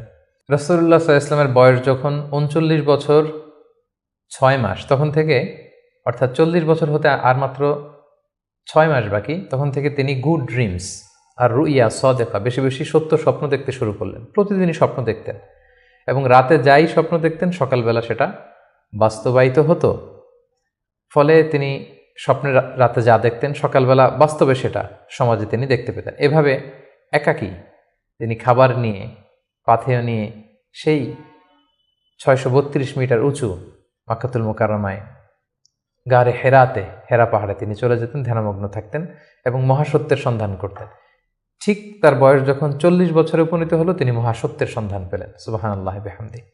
সেদিন জিবরাইল আলাইহিস সালাম রেশমি কাপড়ে সূরাতুল আলাকের প্রথম 5 আয়াত নিয়ে এসে বললেন, পড়ুন। তিনি বললেন, আমি তো পড়তে জানি না। কয়েকবার বলার পরে পড়তে জানেন না তিনি বললেন। তিনি রাসূল সাল্লাল্লাহু আলাইহি ওয়াসাল্লামকে 3 বার জড়িয়ে ধরলেন। এবার তিনি পড়লেন, ইকরা বিসমি রাব্বিকাল্লাযী খালাক, খালাকাল ইনসানা মিন আলাক, ইকরা ওয়া রাব্বুকাল আকরাম আল্লাযী আল্লামা বিল কলম, আল্লামাল ইনসানা মা লাম ইয়ালাম। এই যে কোরআনের প্রথম 5 আয়াত হেরা গুহাতে নাজিল হলো, তখন রাসূল সাল্লাল্লাহু আলাইহি ওয়াসাল্লাম পড়লেন। 5টি আয়াত পড়ে তিনি হেরা গুহা থেকে কাঁপতে কাঁপতে নেমে আসলেন। নেমে এসে দেখেন জিবরাইল আলাইহিস সালামকে তার প্রকৃত রূপে দেখলেন, যে বিশাল আকৃতির, দিগন্ত বিস্তৃত তার আকৃতি। তিনি আরো ভয় পেলেন। এই 5 আয়াত নিয়ে তিনি নিচে নেমে আসলেন, কাঁপতে লাগলেন, এবং আম্মাজান খাদিজা ওনার স্ত্রীর কাছে এসে বললেন, জাম্মিলুনি জাম্মিলুনি, আমার ভয় লাগছে, আমাকে কম্বল চাপা দাও। কম্বল চাপা দেয়া হলো, আয়াত নাজিল হলো, ইয়া আইয়ুহাল মুজাম্মিল কুমিল লাইলা ইল্লা কালিলা, হে কম্বলওয়ালা দাঁড়াও, দাঁড়িয়ে তাহাজ্জুদের সালাত পড়ো। তিনি বললেন, আমাকে দাসসিরুনি দাসসিরুনি, আমাকে বস্ত্র দিয়ে চাপা দাও, আমার ভয় লাগছে, আমি মনে হয় মারা যাব। রাসূল ইসলামের গায়ে জ্বর এসে গেল, কাঁপুনি এসে গেল। কারণ কোরআনটা হচ্ছে ইন্না সানুলকি আলাইকা কওলান সাকিলা, এটা খুব ভারী, পাওয়ারফুল একটা স্ট্রং মেসেজ। এটা রিসিভ করা এত সহজ কোনো বিষয় নয়। যখন তিনি বললেন, কাপড় দিয়ে আমাকে আচ্ছাদন করো, আয়াত নাজিল হলো, ইয়া আইয়ুহাল মুদ্দাসসির কুম ফাআনজির, হে কাপড়ওয়ালা দাঁড়াও, কুম দাঁড়াও, বসে থাকার সময় নেই, কুম ফাআনজির, মানুষকে সতর্ক করো। এই যে রাসূল সাল্লাল্লাহু আলাইহি ওয়াসাল্লাম দাঁড়ালেন আর বিশ্রামের সময়টুকু পেলেন না, কোরআন নাজিল হতে লাগলো। রাসূল সাল্লাল্লাহু আলাইহি ওয়াসাল্লাম ভয় পেতে লাগলেন শুরুর দিকে। আম্মাজান খাদিজা আশ্বস্ত করে বললেন যে আপনি ভয় পাবেন না, আপনার মধ্যে অনেক ভালো গুণাবলী আছে, আল্লাহ আপনাকে কখনোই অপদস্থ করবেন না। তিনি তার কাজিনের কাছে, ওরাকা ইবনে নাওফলের কাছে নিয়ে গেলেন। তিনিও আশ্বস্ত করলেন যে যাকে তুমি দেখেছো বিশাল আকৃতিতে, যে তোমার কাছে সূরা আলাকের 5 আয়াত নিয়ে এসেছে, তিনি হচ্ছেন নামুস, সে জিবরিল। তোমার আগে সব নবীদের কাছে তিনিই আসতেন আল্লাহর বাণী নিয়ে। সুবহানাল্লাহ। ভয় পেও না, তুমি চালিয়ে যাও। এবং তোমার জাতিগোষ্ঠী তোমার বিরোধিতা করবে, তোমাকে তোমার এলাকা থেকে বের করে দিবে। রাসূল ইসলাম বললেন, আমার গোষ্ঠীর আত্মীয়রা আমাকে বের করে দিবে? তিনি বললেন, হ্যাঁ, এই বাণীবাহকের কাজ যারা করে পৃথিবীতে তাদেরকে এই ভাগ্যই বরণ করতে হয়েছে। সুবহানাল্লাহ বিহামদিহি। সম্মানিত শুধু এভাবে ইকরা বিসমি রাব্বিকাল্লাযী খালাক, read in the name of your lord who has created, এই বাণী নাজিলের মধ্য দিয়ে রাসূল সাল্লাল্লাহু আলাইহি ওয়াসাল্লাম অফিশিয়ালি নবী হলেন, নবুয়ত লাভ করলেন, এবং তার বয়স ছিল তখন 40 বছর। তাহলে আমরা প্রথম পর্ব শেষ করলাম, যেখানে আমরা বলেছি প্রথম পর্বে আমরা রাসূল ইসলামের জন্ম থেকে শুরু করে নবী হওয়া পর্যন্ত এই 40 বছরের বর্ণনা আমরা প্রথম পর্বে শুনলাম। এবারে আমরা দ্বিতীয় পর্বে চলে যাব। দ্বিতীয় পর্বে আমরা বর্ণনা করব নবী হওয়ার পর থেকে হিজরতের আগ পর্যন্ত মক্কায় নবুয়তের 13 বছর ওনার কেমন কেটেছে, কি কি ইনসিডেন্ট ছিল, কি কি ঘটনার মধ্যে দিয়ে, স্ট্রাগলের মধ্যে দিয়ে তিনি গিয়েছেন, সেটা আমরা এখন শুনবো ইনশাআল্লাহ। আমরা শুরুতেই বলেছিলাম যে দ্বিতীয় পর্ব আমরা আলোচনা করব নবুয়তির সন ভিত্তিক। তো নবুয়তির প্রথম বছরে রাসূল সাল্লাল্লাহু আলাইহি ওয়াসাল্লামের কাছে কোরআনের আয়াত যাই নাজিল হতো সেটা তিনি খুব প্রাইভেটলি কাছের লোকদের কাছে প্রচার করতেন, অন্যদেরকে বলতেন না। ফলে তিনি যে নবী হয়েছেন এটা ওনার কাছের লোকজন ছাড়া কেউ জানতে পারেনি। তিনি সর্বপ্রথম খাদিজা রাদিয়াল্লাহু তাআলা আনহার কাছে বলেছেন, তিনি বিশ্বাস করে ঈমান এনেছেন। তার চাচাতো ভাই ছোট্ট আলী রাদিয়াল্লাহু তাআলা আনহুর কাছে বলেছেন, আলী রাদিয়াল্লাহু তাআলা আনহু ছোটদের মধ্যে ঈমান এনেছেন। দাসদের মধ্যে থেকে প্রথম যায়েদ ইবনে হারেসা, যিনি রাসূল সাল্লাল্লাহু আলাইহি ওয়াসাল্লামের পালক পুত্রের মর্যাদায় ছিলেন, তিনি ঈমান এনেছেন। সবচাইতে কাছের ঘনিষ্ঠ বন্ধু আবু বকর রাদিয়াল্লাহু তাআলা আনহুর কাছে বলেছেন, তিনিও ঈমান এনেছেন। এবং রাসূল সাল্লাল্লাহু আলাইহি ওয়াসাল্লাম গোপনে, অর্থাৎ যেটাকে বলা হয় প্রাইভেট দাওয়া, তিনি টার্গেট ভিত্তিক কাছের ঘনিষ্ঠ আমানতদার যাকে তিনি রিলাই করতে পারেন তাদের কাছে তিনি বলতে আরম্ভ করলেন, এবং তারা গোপনে গোপনে প্রাইভেটলি রাসূল সাল্লাল্লাহু আলাইহি ওয়াসাল্লাম ডাকে সাড়া দিয়ে ঈমান আনলো, মুসলিম হতে আরম্ভ করলো। সুবহানাল্লাহ। এভাবে 3 বছর তিনি প্রাইভেট দাওয়া দিয়েছেন মক্কায়। নবুয়তির তৃতীয় বছরে 3 বছর পর আল্লাহ তাআলা আয়াত নাজিল করলেন, ফাসদা বিমা তু'মার ওয়া আ'রিদ আনিল মুশরিকিন। নবী হে, এখন আর প্রাইভেট দাওয়া নয়, এবার পাবলিক দাওয়া, পাবলিক প্রোক্লেমেশন, অর্থাৎ পাবলিকলি আপনি এবার প্রচার করুন, যাই নাজিল হয় আপনি প্রচার করুন। এবার রাসূল সাল্লাল্লাহু আলাইহি ওয়াসাল্লাম প্রচার করতে আরম্ভ করলেন পাবলিকলি। তিনি পাবলিকলি তাওহীদের দাওয়াত দিতে শুরু করলেন, রিসালাতের দাওয়াত দিতে শুরু করলেন, আখিরাতের দাওয়াত দিতে শুরু করলেন। যখনই তিনি পাবলিকলি দাওয়াত দিতে শুরু করলেন তখনই বিরোধিতা শুরু হলো, নানা ধরনের বাধা বিপত্তি আসতে শুরু করলো। তিনি পাহাড়ের চূড়ায় যেয়ে বললেন, হে মক্কাবাসী, হে আমার গোষ্ঠীর লোকেরা, আমি যদি বলি যে এই পাহাড়ের পেছনে একদল ঘোড়সাওয়ার আক্রমণ করার জন্য বসে আছে, বিশ্বাস করবে আমার কথা? সবাই বললো, হ্যাঁ অবশ্যই করব, কারণ মা জাররাবনা মিনকা ইল্লা সিদখান, আমরা জীবনে তো মুহাম্মদ তোমার কাছ থেকে কোনোদিন মিথ্যা বলতে শুনি নাই, তুমি যা বলবে তাই বিশ্বাস করব। তখন রাসূল সাল্লাল্লাহু আলাইহি ওয়াসাল্লাম বললেন, তাহলে জেনে রেখো, আমাকে যদি নবী হিসেবে না মানো, আখিরাতে যদি বিশ্বাস না করো, আল্লাহকে যদি একক একমাত্র রব হিসেবে না মানো, তোমাদের জন্য কঠিন শাস্তি অপেক্ষা করছে। একথা শুনে তারা মর্মাহত হলো, এবং রাসূল সাল্লাল্লাহু আলাইহি ওয়াসাল্লামের চাচা আবু লাহাব পাথর নিয়ে রাসূল সাল্লাল্লাহু আলাইহি ওয়াসাল্লামের প্রতি নিক্ষেপ করলেন, এবং তখনই সূরাতুল লাহাব নাজিল হলো। সূরাতুল লাহাব, তাব্বাত ইয়াদা আবি লাহাবি ওয়া তাব, ধ্বংস হোক, নিপাত যাক আবু লাহাবের 2 হাত।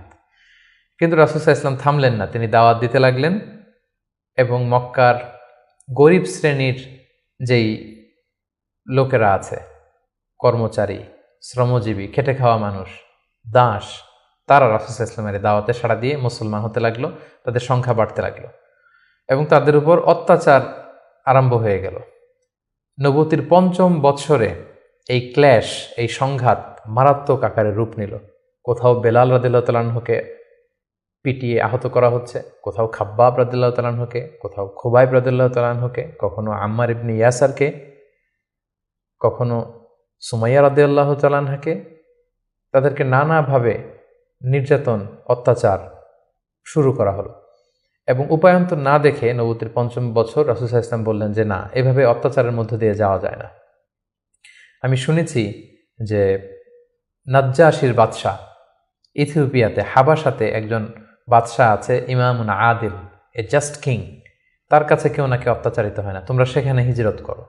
নবুয়তির 5ম বৎসর একটা বিশাল সংখ্যক মুসলিম সাহাবী তারা আবিসিনিয়াতে হিজরত করলো এবং এই বছরই পাপিষ্ঠ আবু জাহাল বর্ষার আঘাতে ইসলামের প্রথম নারী শাহিদা সুমাইয়া রাদিয়াল্লাহু তাআলা আনহাকে তিনি শহীদ করে দিয়েছিলেন, হত্যা করেছিলেন। এভাবে খুব কঠিন মুহূর্ত যখন যাচ্ছিল মুসলিমদের উপর, মুসলিমদের একটা অংশ আবিসিনিয়াতে হিজরত করলো, রাসূল সাল্লাল্লাহু আলাইহি ওয়াসাল্লাম অন্যান্যদেরকে নিয়ে কষ্ট সহ্য করেও মক্কাতে অবস্থান করলেন। ঠিক ওই মুহূর্তে একটা আশার বাণী নিয়ে আসলো আমির হামজা, রাসূল সাল্লাল্লাহু আলাইহি ওয়াসাল্লামের চাচার ইসলাম গ্রহণ এবং ওমরে ফারুকের ইসলাম গ্রহণ। সুবহানাল্লাহ বিহামদিহি। তারা যখন ইসলাম ধর্ম গ্রহণ করলো তখন মক্কার কুরাইশ একটা নড়ে চড়ে বসলো, কারণ তারা তখন পাবলিকলি কয়েকজন একসাথে মিলে দুইটা লাইন করে মিছিল দিতে শুরু করলো, আল্লাহু আকবার আল্লাহু আকবার, তাকবীর দিতে দিতে তারা কাবা পর্যন্ত গেল। এবং এই দৃশ্য যখন মক্কার কাফিররা দেখলো তখন তারা বলতে আরম্ভ করলো, না, এটাকে যে কোনো মূল্যে থামাতে হবে। রাসূল সাল্লাল্লাহু আলাইহি ওয়াসাল্লামকে তারা প্রপোজ করলো, তুমি নারী চাও মুহাম্মদ, তোমাকে আরব্য সুন্দরী নারী এনে দেব, তুমি সম্পদ চাও সম্পদ দেব, ক্ষমতা চাও ক্ষমতা দেব, কিন্তু এই নতুন যেই দাওয়াত দিচ্ছ তুমি এটা বন্ধ করো। রাসূল সাল্লাল্লাহু আলাইহি ওয়াসাল্লাম বললেন, তোমরা যদি আমার ডান হাতে লাওয়াদাউ শামসা ফি ইয়ামিনি ওয়াল কামারা ফি ইয়াসারি, ডান হাতে যদি তোমরা সূর্য এনে দাও, বাঁ হাতে যদি আমাকে চাঁদ এনে দাও, তারপরেও এই দাওয়াত থেকে, আমার এই মিশন থেকে আমি এক চুল পরিমাণে পেছনে যাব না। এবার আবু জাহেল, উতবা, শাইবা, ওয়ালিদ ইবনে মুগীরা তারা সিদ্ধান্ত নিল, না, মুহাম্মদকে থামাতে হলে আমাদেরকে অন্য স্ট্র্যাটেজিতে যেতে হবে, তাদেরকে বয়কট করতে হবে। এবং তারা তখন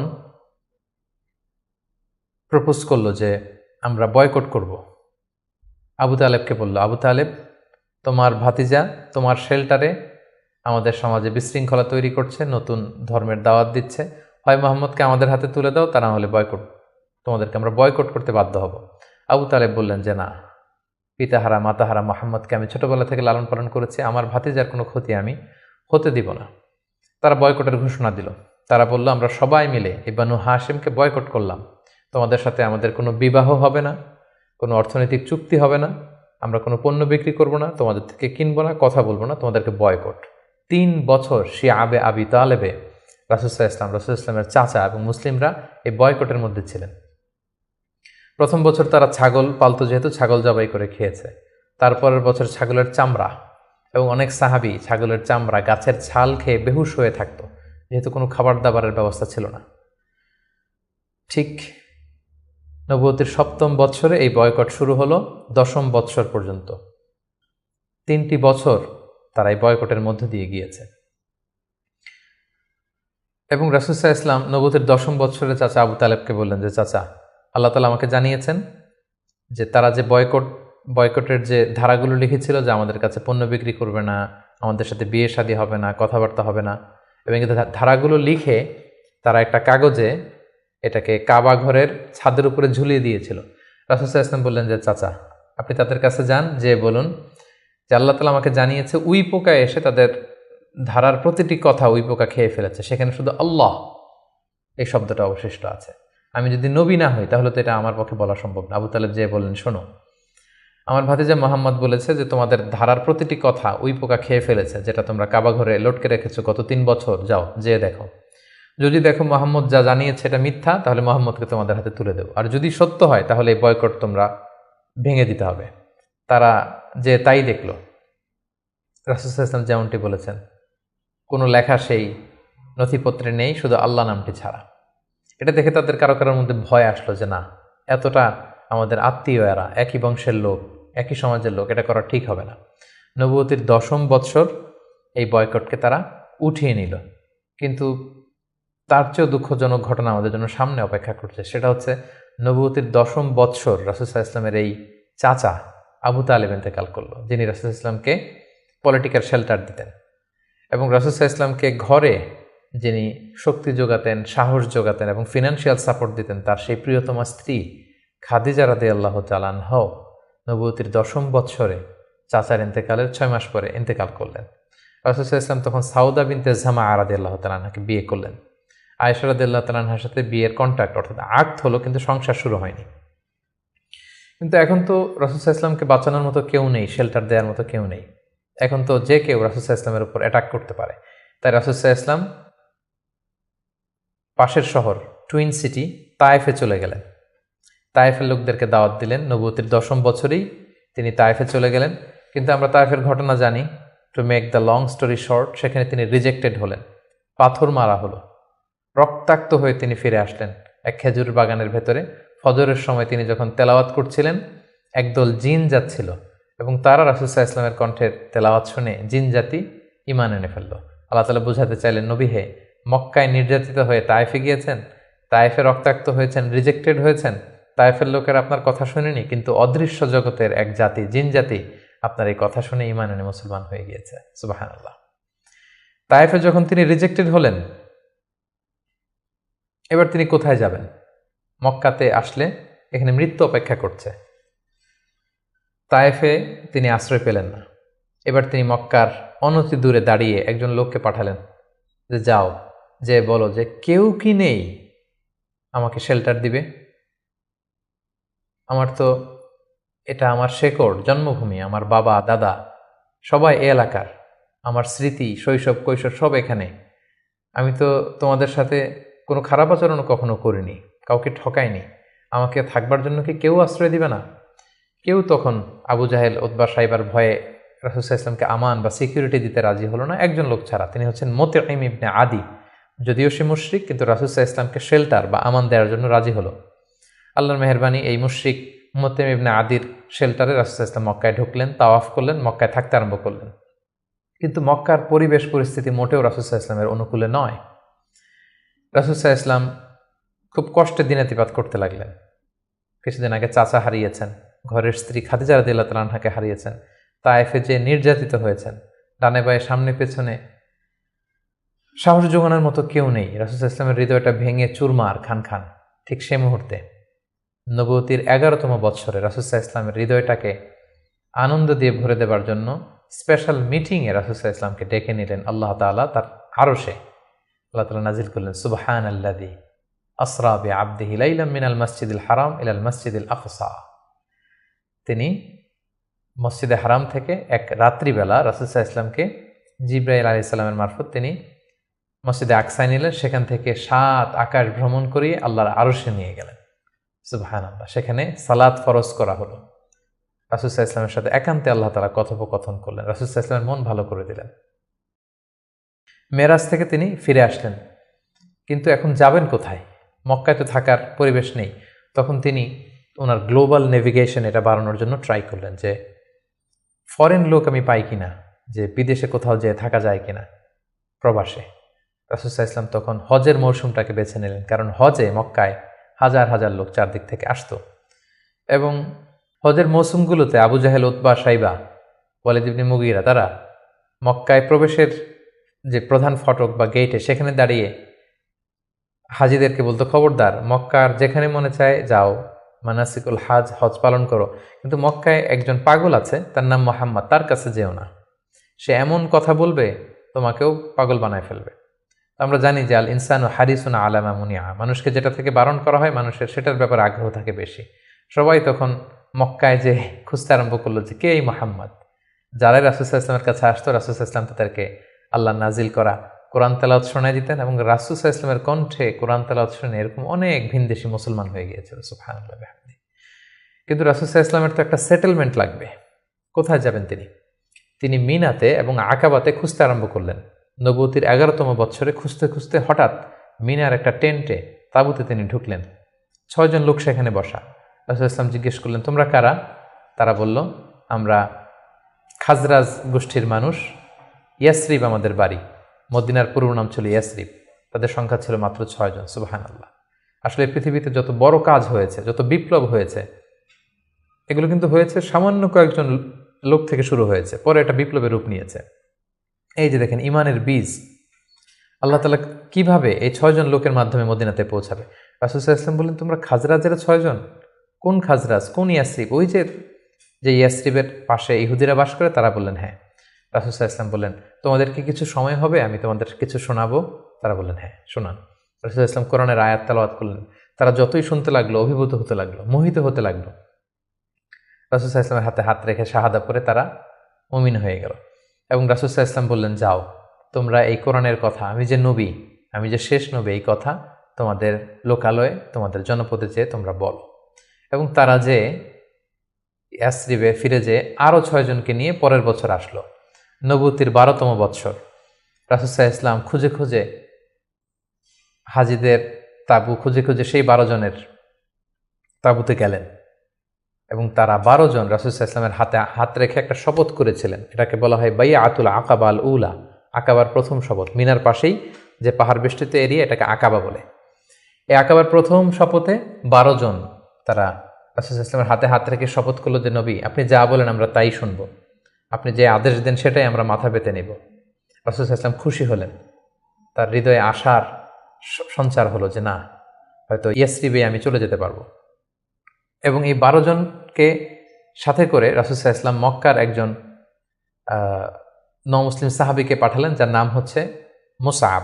বললেন যে মুসআব, তুমি অন বিহাফ অফ মি, কোরআনের আয়াতগুলো, ইসলামের যে বিধানগুলো এসেছে এগুলো এই 12 জনের সাথে তুমি ইয়াসরিবে চলে যাও as a brand ambassador of Islam. ইসলামের প্রথম অ্যাম্বাসেডর হিসেবে তিনি মক্কা থেকে মদিনায় গিয়েছিলেন। এবং মুসআব ছিলেন খুব ড্যাশিং চেহারার একজন সাহাবী। তার আতরের ঘ্রাণ, যে দামি পারফিউম তিনি ইউজ করতেন, এটা শুকে এই ঘ্রাণ যারা পেয়েছে তারা বিমোহিত হয়েছে সবসময়। দেখেন, একজন দায়ীর কোয়ালিটি কিন্তু এটা, তাকে খুব স্মার্ট হতে হবে। এবং রাসূল সাল্লাল্লাহু আলাইহি ওয়াসাল্লামের কত চমৎকার সিলেকশন, তিনি মুসআব ইবনে উমাইরকে এই কাজের জন্য সিলেক্ট করেছেন। এই 12 জনকে নিয়ে মুসআব রাদিয়াল্লাহু তাআলা আনহু তিনি ইয়াসরিবে ফিরে গেলেন এবং তিনি অল্প কিছুদিনের ব্যবধানে কয়েকশো মানুষকে মুসলিম বানিয়ে ফেললেন। সুবহানাল্লাহ বিহামদি, ইসলামের বাণী তিনি প্রচার করে ফেললেন। এবং রাসূল সাল্লাল্লাহু আলাইহি ওয়াসাল্লাম তখন নও-মুসলিম যারা অবশিষ্ট ছিল তাদের সবাইকে ইয়াসরিবে চলে যেতে বললেন, যেহেতু মুসআব রাদিয়াল্লাহু তাআলা আনহু সেখানে যে একটা গ্রাউন্ড তৈরি করেছেন, সেখানে মুসলমান দল ভারী হতে শুরু করেছে। রাসূল সাল্লাল্লাহু আলাইহি ওয়াসাল্লাম নও-মুসলিম সাহাবীদেরকে ওখানে পাঠালেন এবং তারপরের বছর নবুয়তির 13তম বৎসরে আবার সেই মিনার হাজি ক্যাম্পে রাসূল সাল্লাল্লাহু আলাইহি ওয়াসাল্লাম অপেক্ষা করলেন যে দেখি মুসআব ইবনে উমাইর এবং সেই 12 জন তারা কি করে। তারা 13তম বৎসরে 75 জন নিয়ে 75% তারা নিয়ে রাসূল সাল্লাল্লাহু আলাইহি ওয়াসাল্লামের হাতে বায়াত গ্রহণ করেছিলেন। এবং সম্মানিত সুদী, এবারের বায়াতটা ছিল পলিটিক্যাল বাইয়া। নবুয়তির 12তম বৎসরে 12 জন সাহাবী, যারা 12 জন শপথ নিয়েছিল, সেটা ছিল বাইয়াতুল আকাবাল উলা। এবার 75 জন নিল পলিটিক্যাল বাইয়া, বাইয়াতুল আকাবা সানিয়া, যে শুধু আমার আনুগত্য না, আমার জীবন মানে তোমাদের জীবন, তোমাদের জীবন আমার জীবন, তোমরা তোমাদের জীবন বাঁচানোর জন্য যা করবে আমি নবীকে বাঁচানোর জন্য তাই করতে হবে। আদাম বিদ্দাম আল হাদাম আল হাদাম। তারা পলিটিক্যাল বাইয়া আনিল এবং রাসূল সাল্লাল্লাহু আলাইহি ওয়াসাল্লামকে বলল যে ইয়া রাসূলুল্লাহ, আপনার জন্য আমাদের জীবন কুরবান। The land of Yathrib is completely ready for you, we just waiting for your arrival. আমরা আপনার আগমনের, শুভাগমনের অপেক্ষায়, আপনি আসুন, আমরা আপনাকে সাপোর্ট দিব, আমরা সেখানে ইসলামী সাম্রাজ্য গড়ে তুলব। রাসূল সাল্লাল্লাহু আলাইহি ওয়াসাল্লাম তিনি আশা পেলেন এবং আল্লাহ তাআলা ইঙ্গিত দিলেন যে মুহাম্মদ, তোমাকে সেই ইয়াসরিবে ফিরে যেতে হবে। রাসূল সাল্লাল্লাহু আলাইহি ওয়াসাল্লাম বললেন, তোমাদের মধ্য থেকে আমি 12 জনকে নাকিব বানাতে চাই, 12 জন লিডার, তোমরা যে ইসলাম প্রচার করবে। তারা গেল এবং ঠিক এই বাইআতুল আকাবা সানিয়ার 2.5 মাস পরে রাসূলুল্লাহ সাল্লাল্লাহু আলাইহি ওয়াসাল্লাম হিজরত করলেন। হিজরতের ব্যাপারে আমার বিভিন্ন আলোচনাতে আমরা সেখানে ফুটিয়ে তুলেছি। আজকের এই পর্বে, যেহেতু এটা একটা সংক্ষিপ্ত পর্ব এবং এক পর্বে আমরা পুরো জীবনীকে কভার করতে চাচ্ছি, আমরা হিজরত নিয়ে বিস্তারিত আলোচনা করতে পারছি না। প্রিয় সুধী, এবার আমরা রাসূল সাল্লাল্লাহু আলাইহি ওয়াসাল্লামের জীবনীর তৃতীয় পর্ব বা তৃতীয় ভাগ শুরু করব, যেটা আমরা বলেছিলাম হিজরতের পর থেকে শুরু করে ইন্তেকাল পর্যন্ত। রাসূল সাল্লাল্লাহু আলাইহি ওয়াসাল্লাম হিজরত করে সাইয়েদনা আবু বকর রাদিয়াল্লাহু তাআলা আনহুকে নিয়ে মদিনায় আসলেন। মদিনাবাসী আনন্দিত, উচ্ছ্বসিত, উদ্বেলিত রাসূল সাল্লাল্লাহু আলাইহি ওয়াসাল্লামকে পেয়ে। রাসূল সাল্লাল্লাহু আলাইহি ওয়াসাল্লাম প্রথমে এসেই কোবা একটা এলাকা আছে, কোবা পল্লীতে তিনি কয়েকদিন থাকলেন এবং সেখানে একটা ছোট্ট মসজিদ নির্মাণ করলেন। তারপর তিনি মদিনাতে গেলেন। আসলে জায়গাটা ছিল ইয়াসরিব, তিনি যে জায়গাটার নাম পরিবর্তন করে মাদিনা করলেন, মাদিনাতুন নবী বা তাইবা, পবিত্র নগরী। সেখানে যে ইয়াসরিবে যেও তিনি একটি মসজিদ প্রতিষ্ঠা করলেন, যে মসজিদটা হচ্ছে মসজিদে নববী, নবীর প্রতিষ্ঠিত মসজিদ। এবং এই মসজিদে তিনি 10 বছর ইমামতি করেছেন। এই মসজিদটাই ওনার সব কিছু ছিল। ফরেন ডেলিগেশন আসলে এখানে দেখা করতেন, এখানে তিনি আহলে সুফাদেরকে শিক্ষা দিতেন। এটাই ইউনিভার্সিটি ছিল, এটাই হাইকোর্ট, এটাই সুপ্রিম কোর্ট, এখানে বিচার কার্য পরিচালনা করতেন। এখান থেকে তিনি সামরিক অভিযানগুলো পরিচালনা করতেন। মদিনাতে তিনি এসে দেখলেন যে মদিনাতে হিজরত করা সাহাবারা, মদিনায় যারা মুসলিম হয়েছে তারা, তার মানে মুসলিম একটা কমিউনিটি। আবার দেখলেন কিছু মুশরিক কমিউনিটি আছে যারা এখনও মুসলিম হয়নি। আবার তিনি দেখলেন যে ইহুদিদের একটা কমিউনিটি আছে, তিন দিকে তারা থাকে। তাদের তিনটা গোত্র, বনু কাইনুকা, বনু নাদির, বনু কুরাইদা। তিনি ভাবলেন যে সবাই মিলে একটা সংঘবদ্ধ আমাদের চার্টার থাকা দরকার। তিনি তাদের সবার সাথে বসলেন, তিনি মদিনা চার্টার করলেন, যেটাকে মদিনা সনদ বলা হয়। সুবহানাল্লাহ। তিনি মদিনা চার্টারে উল্লেখ করলেন যে আমরা মদিনাকে রক্ষার জন্য মুসলিম, প্যাগানস, জিউস সবাই এক, আমরা একে অপরের সাথে মিত্রতা থাকবে এবং বহিঃশত্রুর আক্রমণ থেকে আমরা একে অপরকে রক্ষা করব। এবং তিনি মক্কা থেকে যারা হিজরত করে এসেছেন মুহাজির সাহাবী, এবং মদিনাতে যারা এই মুহাজির সাহাবীদেরকে অ্যাকোমোডেট করেছেন, ওয়েলকাম করেছেন, আনসার সাহাবী, তাদের মধ্যে তিনি ভ্রাতৃত্বের বন্ধন প্রতিষ্ঠা করলেন। শুরু হলো মদিনার নতুন জার্নি। প্রথম বছরে অর্থাৎ প্রথম হিজরিতে তিনি এই কাজগুলো করলেন। দ্বিতীয় হিজরিতে একটা সিগনিফিক্যান্ট ঘটনা ঘটলো, সেটা হচ্ছে কেবলা চেঞ্জ করে দেয়া হলো। রাসূল সাল্লাল্লাহু আলাইহি ওয়াসাল্লাম মদিনাতে এসে 16-17 মাস বাইতুল মাকদাসের দিকে হয়ে নামাজ পড়তেন, কিন্তু চাইতেন যে মক্কায় যদি আল্লাহ তাআলা চেঞ্জ করে দিতেন কতই না ভালো হতো। আল্লাহ তাআলা চেঞ্জ করে দিলেন। আল্লাহ বললেন, ফাওয়াল্লি ওয়াজহাকা শাতরাল মসজিদুল হারাম, নবী হে আপনি মসজিদুল হারামের দিকে মুখ ফিরিয়ে এখন থেকে নামাজ পড়বেন। এটা দ্বিতীয় হিজরির ঘটনা। দ্বিতীয় হিজরির সবচাইতে গুরুত্বপূর্ণ ইনসিডেন্ট হচ্ছে দ্য ব্যাটল অফ বাদর, গজওয়াতুল বাদর, বদরের যুদ্ধ। কারণ কুরাইশরা তো তারা দেখলো যে না, মুহাম্মদ হাতছাড়া হয়ে গেল, সব মুসলিমরা হাতছাড়া হয়ে গেল, তাদেরকে তো সহজে ছেড়ে দেওয়া যায় না। তখন একটা যুদ্ধ হলো, বিশাল যুদ্ধ। রাসূল সাল্লাল্লাহু আলাইহি ওয়াসাল্লাম একটা ক্যারাভান আটকাতে গেলেন, কিন্তু তারা খবর পাঠালো যে মুহাম্মদ তার সৈন্য নিয়ে অ্যাটাক করছে। তারা 1000 সৈন্য নিয়ে আসলো বদরের প্রান্তরে, মদিনা থেকে 70-80 কিলো দূরে। মুসলমানদের সংখ্যা ছিল মাত্র 314 জন। বিশাল রক্তক্ষয়ী যুদ্ধ হলো। আল্লাহ তাআলা মুসলিমদেরকে ফেরেশতা দিয়ে, আসমানি মাদাদ দিয়ে সাহায্য করলেন। আল্লাহ বললেন, ওয়ালাকাদ নাসারাকুমুল্লাহু বিবাদরি ওয়া আনতুম আদিল্লাহ। আল্লাহ তোমাদেরকে বদরের প্রান্তরে সহায়তা করেছিলেন, তোমরা খুব দুর্বল ছিলে, ফেরেশতা দিয়ে আমি তোমাদেরকে সহযোগিতা করেছি, বিজয় এনে দিয়েছি। মুসলিমরা বিজয় লাভ করলো। 70 জন কুরাইশ নিহত হলো, 70 জন বন্দী হলো, মুসলমানরা জয়লাভ করলো। দ্বিতীয় হিজরির আরেকটা ইনসিডেন্ট হচ্ছে, আমি বলেছি যে 3টা জিউস ট্রাইব, ইহুদি গোত্র ছিল। এর মধ্যে একটা গোত্র কাইনুকা, তারা এক মুসলিম নারীকে তার শ্লীলতাহানি করে এবং তারা চুক্তি ভঙ্গ করে। পরে রাসূল সাল্লাল্লাহু আলাইহি ওয়াসাল্লাম তাদেরকে অবরোধ করলেন এবং মদিনা থেকে বের করে দিলেন, এক্সাইল দিলেন, নির্বাসন। কারণ কি ছিল? তারা চুক্তি ভঙ্গ করেছে। রাসূল সাল্লাল্লাহু আলাইহি ওয়াসাল্লাম কখনো আগ বাড়িয়ে কারোর সাথে বিরোধিতায় জড়াননি, শান্তি নষ্ট করেননি। তিনি মদিনায় যে একটা শান্তিময় সাম্রাজ্য গঠন করবার জন্য মদিনা চার্টার করেছেন, মদিনা সনদ আমরা যেটা বলেছি। কিন্তু সর্বপ্রথম এটা ভঙ্গ করলো কারা?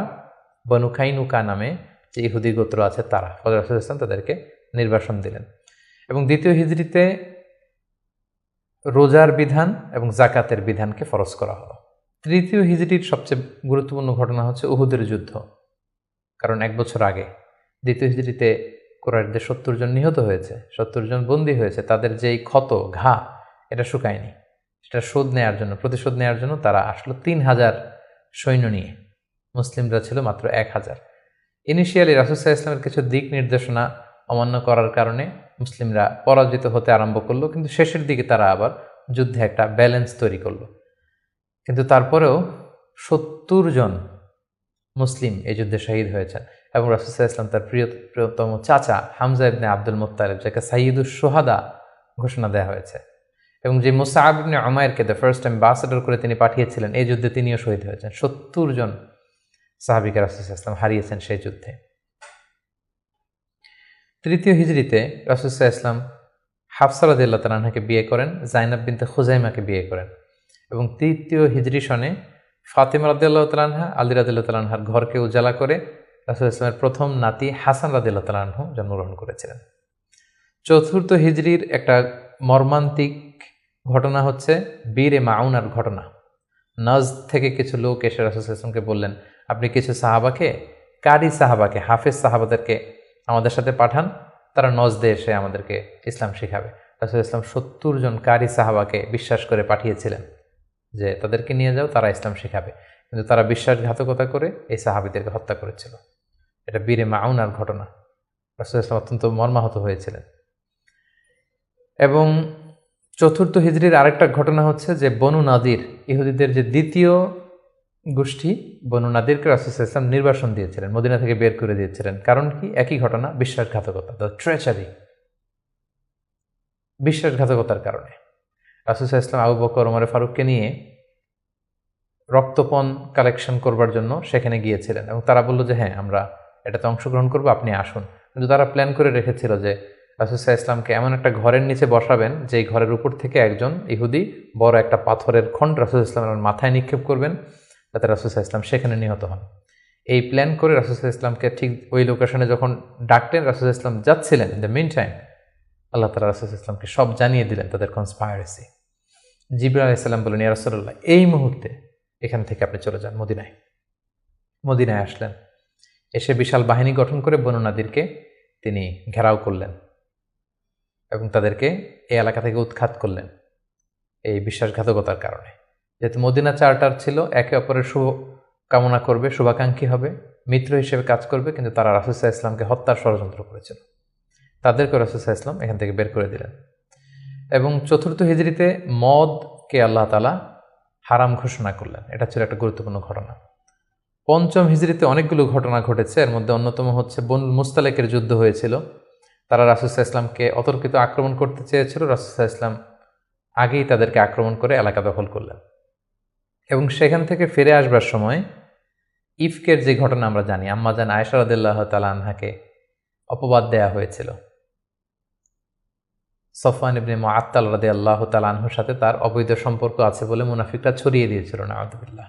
এবং আল্লাহ তাআলা আরশের উপর থেকে তিনি আম্মা জান আয়েশার পবিত্রতা ঘোষণা করেছেন। সুবহানাল্লাহি বিহামদিহি। এই ঘটনা 5ম হিজরিতে ঘটেছিল। এবং 5ম হিজরির সবচেয়ে ভয়ানক ঘটনা হচ্ছে আহজাবের যুদ্ধ বা খন্দকের যুদ্ধ। ইহুদি 2টা গোষ্ঠী তারা যখন মদিনা থেকে নির্বাসিত হলো তাদের বিশ্বাসঘাতকতার কারণে, তারা যে কুরাইশদের লিডারদেরকে ফুসলাতে লাগলো, গাতাফান গোত্রের লিডারদেরকে ফুসলাতে লাগলো, আরবদেরকে ফুসলাতে লাগলো যে মুহাম্মদ কিন্তু তার দলবল নিয়ে দিনকে দিন শক্তিশালী হচ্ছে, এখনই সময়। এবছর যদি আমরা তাকে অ্যাটাক করে পরাহত করতে না পারে, আমরা আটকাতে পারবো না। ফুসলাতে ফুসলাতে প্রভোগ করতে করতে তারা 10,000 সৈন্য জমা করলো এবং তারা প্ল্যান করলো যে আমরা 10,000 অ্যাটাক করব।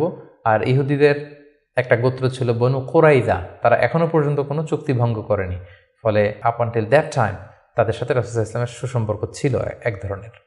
তারা প্ল্যান করলো কোনোভাবে আমরা ভেতর থেকে বিশ্বাসঘাতকতার জন্য বনু কুরাইজাকে আমরা বলবো। তারা সেটাই করলো, 10,000 সৈন্য মদিনাতে অ্যাটাক করলো। এখন রাসূল সাল্লাল্লাহু আলাইহি ওয়াসাল্লাম কী করবেন? এই ছোট্ট বাহিনী নিয়ে তো 10,000 শক্তিশালী বাহিনীকে সামলানো সম্ভব নয়। রাসূল সাল্লাল্লাহু আলাইহি ওয়াসাল্লাম মিটিং করলেন, কনসাল্ট করলেন। সালমান আল ফারিসি তিনি বললেন যে আমরা আমাদের পারস্যে যুদ্ধের অনেকগুলো মাধ্যমের একটা মাধ্যম হচ্ছে ট্রেঞ্চ খনন করি, পরিখা খনন করি। বিশাল মদিনার চারদিকে বিশাল গর্ত করে আমরা এমন পরিখা খনন করব, ফলে আর মদিনাতে আসতেই পারবে না। আসতে হলে আগে মই দিয়ে নিচে নামতে হবে, তারপরে আবার মই দিয়ে উপরে উঠতে হবে। এই মুহূর্তে আমরা তীর মেরে তাদেরকে নাস্তানাবুদ করতে পারবো। রাসূল ইসলাম রাজি হলেন। কয়েক কিলোমিটার ব্যাপী মদিনার 2 দিকে এক পাশ থেকে আরেক পাশে বিশাল পরীক্ষা খনন করলেন সব সাহাবা। রাসূল ইসলাম নিজেও এই পরীক্ষা খননের কাজে অংশগ্রহণ করলেন। 10,000 সৈন্যবাহিনী আসলো, তারা ভেতর থেকে বনু কুরাইজাকে বিশ্বাসঘাতকতার জন্য উদ্বুদ্ধ করলো। তারা রাজি হচ্ছিল না, অবশেষে রাজি হলো। রাসূল ইসলাম আল্লাহ সাহায্য চাইলেন যে আল্লাহ, ভেতর থেকে যদি বনু কুরাইজা বিশ্বাসঘাতকতা করে অ্যাটাক করে, বাইরে থেকে ওরা যদি আসে, আমরা তো শেষ হয়ে যাব।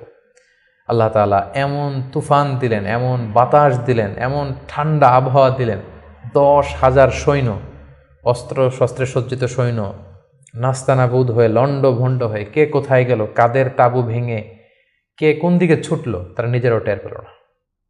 এভাবে আল্লাহ তাআলা এই কনফেডারেটস, এই বিশাল বাহিনীর হাত থেকে রাসূল সাল্লাল্লাহু আলাইহি ওয়াসাল্লামকে মদিনাবাসীকে রক্ষা করলেন। রাসূল সাল্লাল্লাহু আলাইহি ওয়াসাল্লাম এবার তলোয়ার নামিয়ে ফেলতে চাইলেন। জিবরাইল আলাইহিস সালাম বললেন, ইয়া রাসূলুল্লাহ, আপনি যুদ্ধ শেষ করেছেন, আমরা তো করিনি। বনু কুরাইজার কথা কি ভুলে গেছেন? ইহুদিদের যে একটা ট্রাইব, যারা বিশ্বাসঘাতকতা করলো তাদেরকে অ্যাটাক করুন। রাসূলুল্লাহ সাল্লাল্লাহু আলাইহি সাল্লাম পঞ্চম হিজরিতে এবার বনু কুরাইজাকে অ্যাটাক করলেন। পরে তারা বাধ্য হলো তাদের মিত্র সাদ বিন মুআজ রাদিয়াল্লাহু তাআলা আনহু যেটা বলবে এটাই ফয়সালা হবে। দীর্ঘদিন তারা রাসূল সাল্লাল্লাহু আলাইহি ওয়াসাল্লাম তাদেরকে চারদিক থেকে ঘেরাও করে রাখলো। পরে সাদ বিন মুআজ বললেন যে এটা বড় বিশ্বাসঘাতকতা, তাদের এই বিশ্বাসঘাতকতা যদি সফল হতো আমরা সবাই মারা যেতাম। সো আমার রায় হচ্ছে তাদের এই বিশ্বাসঘাতকতার শাস্তি হতে হবে অনেক বড়।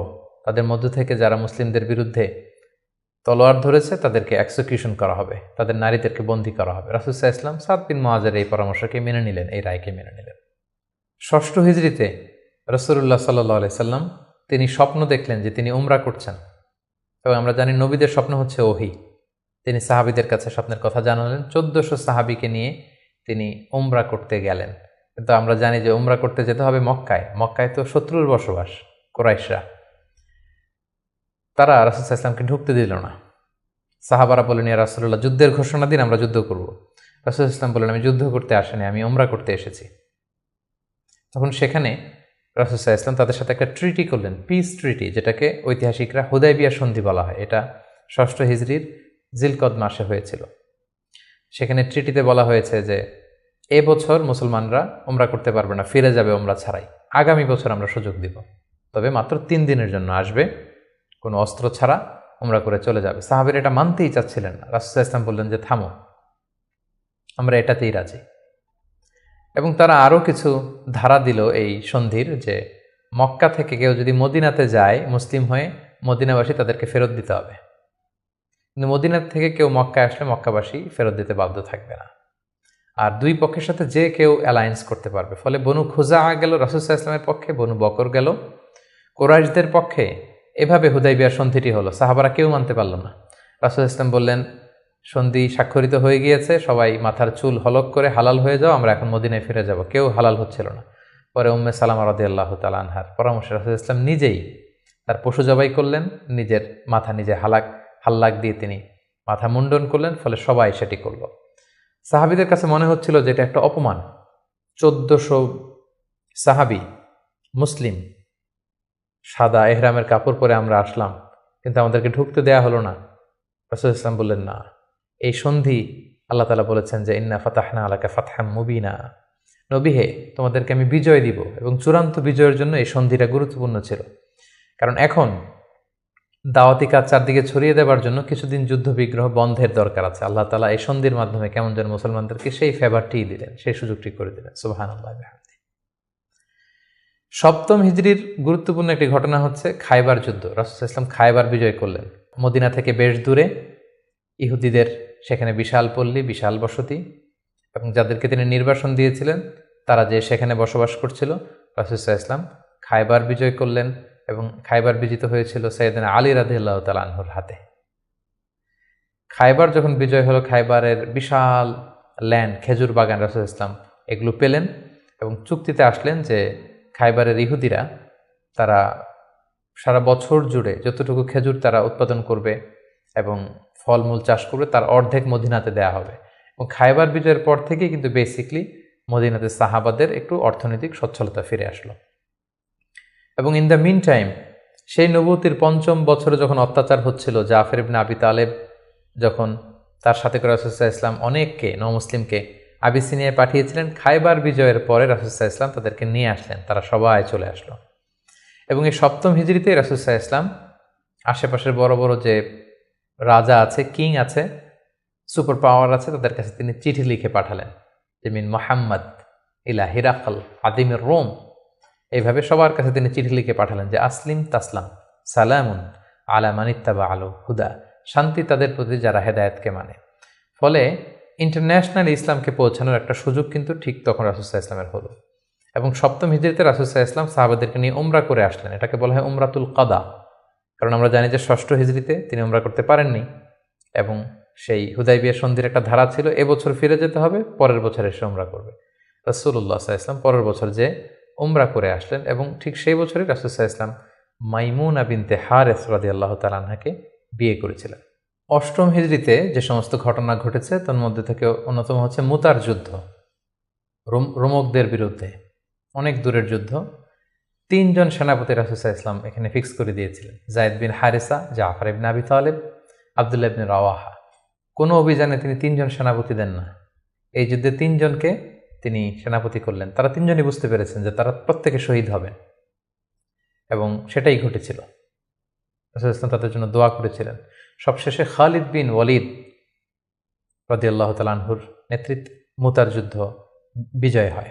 অষ্টম হিজরির সবচাইতে সিগনিফিক্যান্ট ইভেন্ট হচ্ছে ফাতহু মক্কা, মক্কা বিজয়, যেটার কারণ হচ্ছে হুদায়বিয়া সন্ধিতে একটা অ্যালায়েন্স হয়েছিল। বনু খুজা ছিল মুসলিমদের পক্ষে, বনু বকর ছিল কুরাইশদের পক্ষে, এবং কথা ছিল কেউ কাউকে অ্যাটাক করবে না। কিন্তু বনু বকরের কিছু লোক কুরাইশদের সহযোগিতায় অস্ত্র নিয়ে তারা একদিন রাতে বনু খুজাকে অ্যাটাক করে তাদের 20 জনকে নিহত করে। রাসূল সাল্লাল্লাহু আলাইহি ওয়াসাল্লাম এই সন্ধিকে আর অটুট রাখলেন না, এই অপরাধকে বরদাস্ত করলেন না। রাসূল সাল্লাল্লাহু আলাইহি ওয়াসাল্লাম যাতে মাফ করে দেয়, এটার জন্য আবু সুফিয়ানকে পাঠানো হয়েছিল। রাসূল সাল্লাল্লাহু আলাইহি ওয়াসাল্লাম মানলেন না। বিশাল এক বাহিনী নিয়ে 10,000 সাহাবীকে নিয়ে তিনি মক্কা অভিমুখে রওনা হলেন এবং তিনি মক্কা বিজয় করলেন। এটাকে ঐতিহাসিকভাবে ফাতহু মক্কা বলা হয়। রাসূল সাল্লাল্লাহু আলাইহি ওয়াসাল্লাম ফিরে আসলেন নিজের জন্মভূমিতে বিজয়ের বেশে। তিনি যে কাবার ভেতরে যত মূর্তি আছে এগুলোকে ভেঙে ফেললেন। বেলাল রাদিয়াল্লাহু আনহুকে বললেন, যাও কাবার উপরে উঠে আজান দাও। আজান দেয়া হলো। রাসূল সাল্লাল্লাহু আলাইহি ওয়াসাল্লাম নামাজ পড়লেন, কাবার ভেতরেও নামাজ পড়লেন। সবচেয়ে বড় 2-1 অপরাধীকে তিনি শাস্তি দিয়েছিলেন, বাকি সবাইকে তিনি মাফ করেছিলেন। সবাই ভয়ে কাঁপছিল। রাসূল সাল্লাল্লাহু আলাইহি ওয়াসাল্লাম বললেন যে লা তাসরিবা আলাইকুমুল ইয়াউম, আজকে তোমাদের প্রতি কোনো আক্রোশ নেই, তোমরা আমাদের ভাই, আমার আত্মীয়, আমরা একই এলাকার লোক। রাসূল সাল্লাল্লাহু আলাইহি ওয়াসাল্লাম ক্ষমা করে দিলেন, এবং রাসূল সাল্লাল্লাহু আলাইহি ওয়াসাল্লামের ক্ষমার এই নমুনা দেখে সবাই মুসলিম হয়ে গেল। রাসূল সাল্লাল্লাহু আলাইহি ওয়াসাল্লামের হাতে হাত রেখে শাহাদা পাঠ করলো। এভাবে মক্কা বিজয় হয়ে গিয়েছিল। মক্কা বিজয়ের পর অষ্টম হিজরির আরেকটা বড় ইনসিডেন্ট হচ্ছে হুনাইনের যুদ্ধ। মক্কাতে রাসূল সাল্লাল্লাহু আলাইহি ওয়াসাল্লাম 19 দিন অবস্থান করলেন। তার মদিনাতে ফিরে আসার আগেই বনু সাকিফ, বনু হাওয়াজিন, যারা তায়েফের অধিবাসী, তারা রাসূল সাল্লাল্লাহু আলাইহি ওয়াসাল্লামের উপর অ্যাটাক করার প্ল্যান করলো। রাসূল সাল্লাল্লাহু আলাইহি ওয়াসাল্লাম তাদের প্রতি অভিযান পরিচালনা করলেন। হুনাইন নামক জায়গায় যুদ্ধ হলো। শুরুতে মুসলমানরা পরাস্ত হয়েছিল, কিন্তু পরবর্তীতে মুসলমানরা বিজয় লাভ করল, এবং এযাবৎকালে সবচাইতে বেশি গানিমাত, যুদ্ধলব্ধ সম্পদ রাসূল সাল্লাল্লাহু আলাইহি ওয়াসাল্লাম এই হুনাইনের যুদ্ধ থেকে তিনি পেয়েছিলেন। এবং এই যুদ্ধে রাসূল সাল্লাল্লাহু আলাইহি ওয়াসাল্লামের সেই দুধমা হালিমা, দুধবোন শাইমা, তারা বন্দী হয়ে এসেছিল। রাসূল সাল্লাল্লাহু আলাইহি ওয়াসাল্লাম তাদেরকে চিনতে পারলেন, তাদেরকে ক্ষমা করে দিলেন, তাদেরকে অনেক উপর হুকুম দিলেন। নবম হিজরিকে বলা হয় দ্য ইয়ার অফ ডেলিগেশনস, আমাল উফুদ। ইসলাম যেহেতু এখন একটা স্থিতিশীল শক্তিশালী অবস্থায় আছে, মুসলিম সাম্রাজ্য পৃথিবীর বিভিন্ন দেশ থেকে রাসূল সাল্লাল্লাহু আলাইহি ওয়াসাল্লামের সাথে অ্যালায়েন্স করার জন্য, জোট করার জন্য, তারা নিজেদের সমর্থন দেওয়ার জন্য অথবা শাহাদা পাঠ করে মুসলিম হওয়ার জন্য রাসূল সাল্লাল্লাহু আলাইহি ওয়াসাল্লামের কাছে এই বছর এসে নবম হিজরিতে এসে দেখা করতে লাগলো। এবং নবম হিজরিতে একটা বড় যুদ্ধ হয়েছিল, যেটাকে তাবুকের যুদ্ধ বলা হয়। নবম হিজরির রজব মাসে রাসূল সাল্লাল্লাহু আলাইহি ওয়াসাল্লাম রোমানদের বিরুদ্ধে যুদ্ধ করার জন্য তিনি অভিযান পরিচালনা করেছিলেন, এবং এই সময়টা ছিল প্রচণ্ড গরমের সময় এবং খেজুর পাকার মুহূর্ত। ফসল পেকেছে, ফসল কেটে ঘরে উঠাতে হবে, প্রচণ্ড গরম, সফরের দূরত্ব অনেক বেশি। মুনাফিকরা নানা তাল বাহানায় রাসূল সাল্লাল্লাহু আলাইহি ওয়াসাল্লামের কাছে ওজর আপত্তি করল, রাসূল সাল্লাল্লাহু আলাইহি ওয়াসাল্লাম মেনে নিলেন, আর মুসলিমদেরকে নিয়ে রাসূল সাল্লাল্লাহু আলাইহি ওয়াসাল্লাম তাবুকে গেলেন। তাবুকে যে রাসূল সাল্লাল্লাহু আলাইহি ওয়াসাল্লাম সেখানে 20 দিন অবস্থান করলেন। আসলে সেখানে কোনো যুদ্ধ হয়নি, মুমিনদের ইমানি পরীক্ষার জন্য আল্লাহ তাআলা সর্বশেষ পরীক্ষাটা করলেন। মুসলিমদের এই বিশাল বাহিনী দেখে রোমান সাম্রাজ্যের সৈনিকেরা তারা যুদ্ধ করতে অস্বীকৃতি জানালো। যুদ্ধ ছাড়াই বিজয়ের বেশে রাসূল সাল্লাল্লাহু আলাইহি ওয়াসাল্লাম তাবুক থেকে ফিরে আসলেন। ফিরে আসার পথে রাসূল সাল্লাল্লাহু আলাইহি ওয়াসাল্লামকে জানানো হলো যে মুনাফিকরা একটা বিশেষ মসজিদ বানিয়েছে, সেখানে আপনাকে নিতে চায়। আপনি যে একবার নামাজ পড়াবেন, তারপরে সেখানে তারা ষড়যন্ত্র করবে। তাই তাদের ষড়যন্ত্রের মূলোৎপাটনের জন্য আপনি মদিনাতে ফেরার আগেই এই মসজিদকে জ্বালিয়ে দিবেন। আল্লাহ তাআলার অর্ডার। এই মসজিদের নাম হচ্ছে মসজিদে দিরার। মুমিনদের মধ্যে ডিভাইডেশন, ক্ষতি এবং সমাজের মধ্যে ক্যাওস সৃষ্টি করার জন্য, মুসলিমদের মধ্যে ঐক্যের মধ্যে ভাঙন তৈরি করবার জন্য তারা এই মসজিদ তৈরি করেছে। রাসূল সাল্লাল্লাহু আলাইহি ওয়াসাল্লাম পাঠালেন সাহাবীদেরকে, এই মসজিদকে জ্বালিয়ে দেয়া হলো। এবং এই নবম হিজরিতেই তায়েফের বনু সাকিব গোত্র এসে ইসলাম ধর্ম গ্রহণ করল, এবং রাসূলুল্লাহ সাল্লাল্লাহু আলাইহি ওয়াসাল্লাম নবম হিজরিতে আবু বকর রাদিয়াল্লাহু তাআলা আনহুকে হজের আমির বানিয়ে হজে পাঠালেন। বললেন যে আবু বকর যাও, তুমি যে এবার হজের লিডিং তুমি দিবে আর বলে আসবে যে আগামী বছর 10ম হিজরিতে আমি নবী হজে যাব, এবং বলে দিয়ে আসবে যে আগামী বছর থেকে কোনো মুশরিক আর হজ করতে পারবে না। রাসূল সাল্লাল্লাহু আলাইহি ওয়াসাল্লামের নির্দেশনা পেয়ে 9ম হিজরিতে আবু বকর রাদিয়াল্লাহু তাআলা আনহু তিনি হজ পরিচালনার জন্য গেলেন, এবং যাওয়ার পথে পথিমধ্যে সকল আরব গোত্রগুলোকে তিনি জানিয়ে দিলেন যে আগামী বছর কিন্তু নবী হজে আসবে, ফলে কোনো মুশরিক আর আগামী বছর থেকে হজের সুযোগ পাবে না। এবং এই 9ম হিজরিতে রাসূল সাল্লাল্লাহু আলাইহি ওয়াসাল্লাম জাজিরাতুল আরবের বিভিন্ন এলাকায় ইসলামের দাওয়াত পৌঁছানোর জন্য বিভিন্ন সাহাবাদেরকে দায়িত্ব দিয়ে দাঈ ইলাল্লাহ হিসেবে পাঠিয়েছেন। এবং ঠিক তখনই আল্লাহ তাআলা আয়াত নাজিল করলেন, ওয়ারাআইতান নাসা ইয়াদখুলুনা ফি দীনিল্লাহি আফওয়াজা, অর্থাৎ হে নবী আপনি দেখবেন দলে দলে জাজিরাতুল আরবে লোকজন ইসলামের ছায়াতলে চলে আসছে। এবং সেটাই হলো, দলে দলে লোকজন ইসলাম ধর্ম গ্রহণ করতে লাগলো। 10ম হিজরিতে রাসূল সাল্লাল্লাহু আলাইহি ওয়াসাল্লাম মুআয ইবনে জাবালকে আলী রাদিয়াল্লাহু তাআলা আনহুকে ইয়ামানে পাঠালেন, খালিদ বিন ওয়ালিদকে নাজরানে পাঠালেন, এবং 10ম হিজরিতে রাসূল সাল্লাল্লাহু আলাইহি ওয়াসাল্লাম হজে বের হলেন। প্রায় লক্ষাধিক সাহাবাকে নিয়ে তিনি হজের জন্য গেলেন।